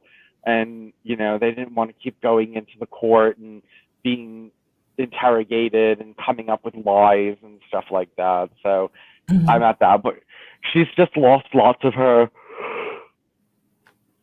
students. She's lost a lot of her students is where I'm at right now, because they're tired of her nonsense. Yeah, well, I don't know. This woman's life is up and down. The interesting thing about her life is it really didn't take off until she was much older. I mean, Christian Science wasn't really getting anywhere until she was in her 50s or 60s. And, she lived to almost 90. She lived to 89 or 88. So, there was, she was older when she was doing all of this. She was born in 1821 and she died in 1910. She died when she was 89. Yeah, she died when she was 89. Yeah, and it didn't. She really hadn't gotten anywhere in life before her 50s or 60s. She was very sickly. She was very sickly, and she was very mentally ill. Even though back in those days, they didn't know how to diagnose things. So she would have like fits and screams and hysterias and stuff like that, and they didn't know what was wrong with her. And now she would just be marked as hysterical and put away. But she would be marked as hysterical. Yeah, there's a lot of distortion in the audio now from you. Is it better now? Yeah, slightly. So what the biographer? What's her name? Caroline Fraser, was it? Edwin Denkin. Okay. Edwin Denkin. Yeah, it's definitely a comedy. It's a comedy. I mean, I can't stop laughing. I don't think I've ever laughed this much at any book ever. This woman was just really, really out there. There's a Now, that I'm at this point now where she's accusing everyone of mentally attacking her.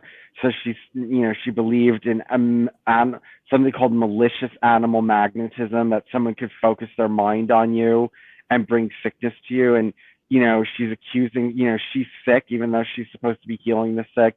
So she's running around accusing all of her ex-students who now hate her of using mesmerism on her, and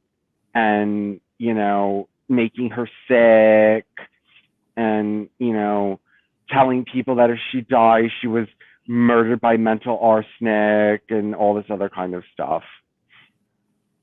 right. She was into spiritualism too, wasn't? Yeah, And and the Hinduism. She was into Hinduism. It a seems. little bit. Yeah, Vedanta. She was into Vedanta a little bit. That's why I'm using Christian Science as a gateway into criticizing Hinduism, because Vedanta and Christian Science are similar.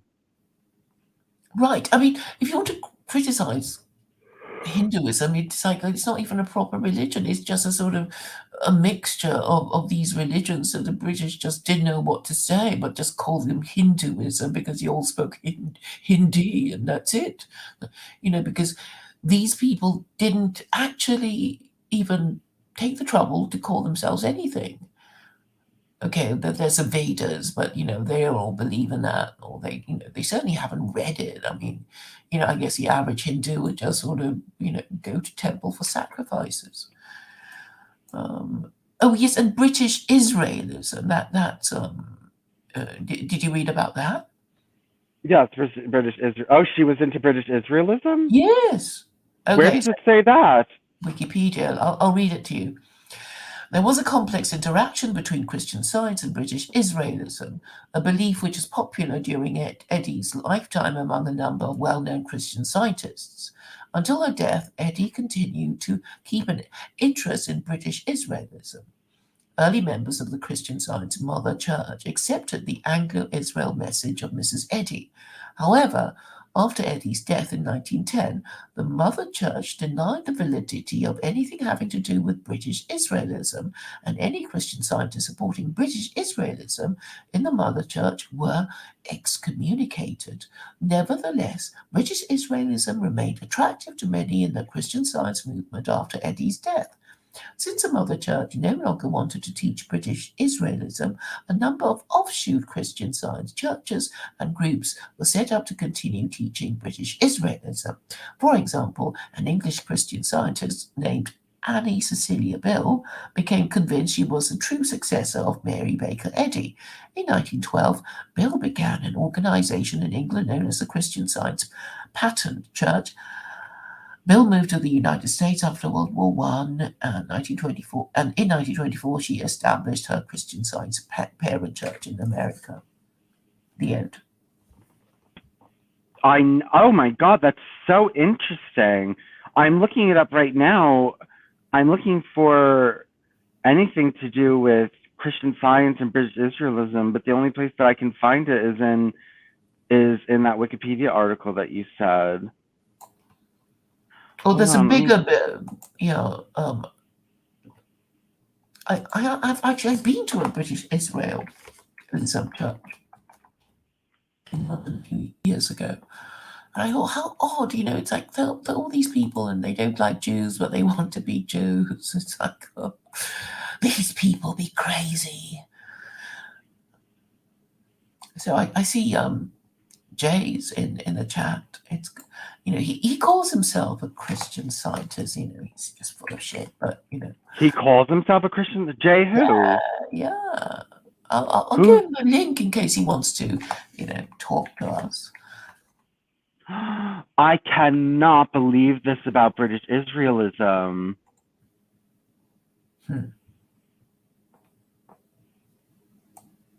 Why? I just find it to be fascinating. It's just people wanting to be Jews. I mean, the song Jerusalem, it's like, what's that about? These people want to be Jews. They're saying, oh, we're better than Jews. We should be Jews. Not you lot.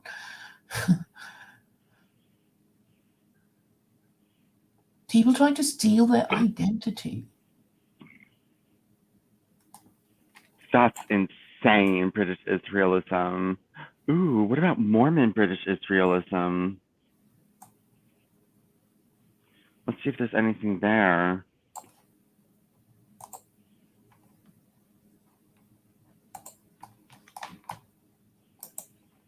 Okay, well, it's on a Mormon blog. Oh, okay, let me just see if I'm not going to review that right now, but let me see if there's anything on British Israelism and Mormonism.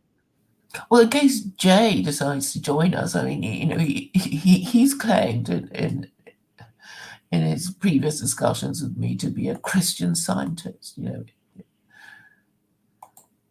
nonsense. Like a follower of Mary Baker Eddy. Do you know a lot of right-wing men like Mary Baker Eddy? Do they?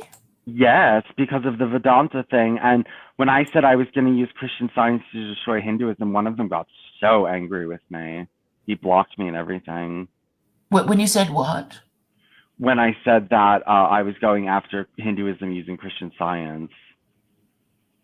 Because he was a Christian Scientist. I don't think he was a Christian Scientist. I think he just liked Christian Scientists. He was a right-wing white guy who likes its connection to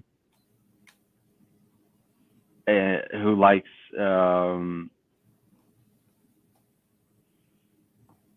likes Christian Science because of its connection to Vedanta, and I've noticed praise for Christian Science by segments of, and then this other guy told me he was Christian Science. This other guy just recently told me that he was a Christian Scientist. He was one of these stereotypical trolls. I mean, I think he was serious in that he kind of adhered to Christian Science principles, but he wasn't being serious in his debate with me. Like, I was trying to debate him, but he was not playing. He was just being an idiot. So. Oh, talking about debates, have I mentioned Lewis Wayne to you? He's kind of trying to set up debates and stuff. Did I mention him to you? Yes, yeah, I talked to him. I did talk to him, yes. Mm-hmm. Okay, that's all right then. As long as I've done that.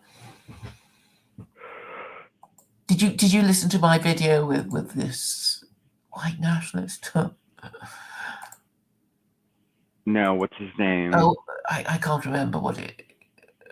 Saxon. Yes, Saxon. Mm-hmm.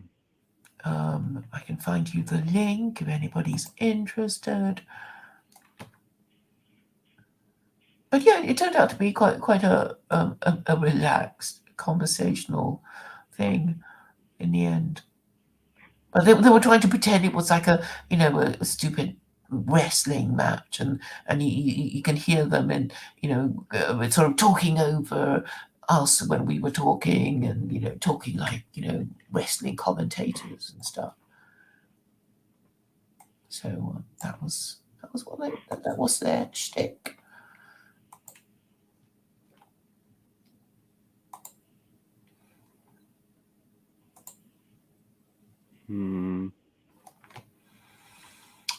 All right then. Yeah, I am trying to get through this book, so I wanted to go because I wanted to make my own video. So most people are not very interested in what I'm doing now, but I feel as though, number one, my research is better. Number two, I feel as though I'm making a lot of progress, and I think it's just, few people will watch that, but it gives me things when I go on Adam Green, or if I'm going on Trad Cat Night on Friday. You can't catch it live, but I will be on Trad Cat Night Friday.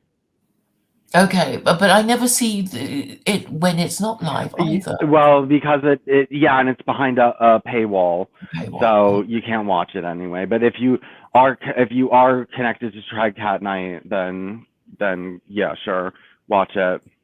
All right then. Okay, Vincent, nice talking to you. You too. Take care. All Bye. right, bye.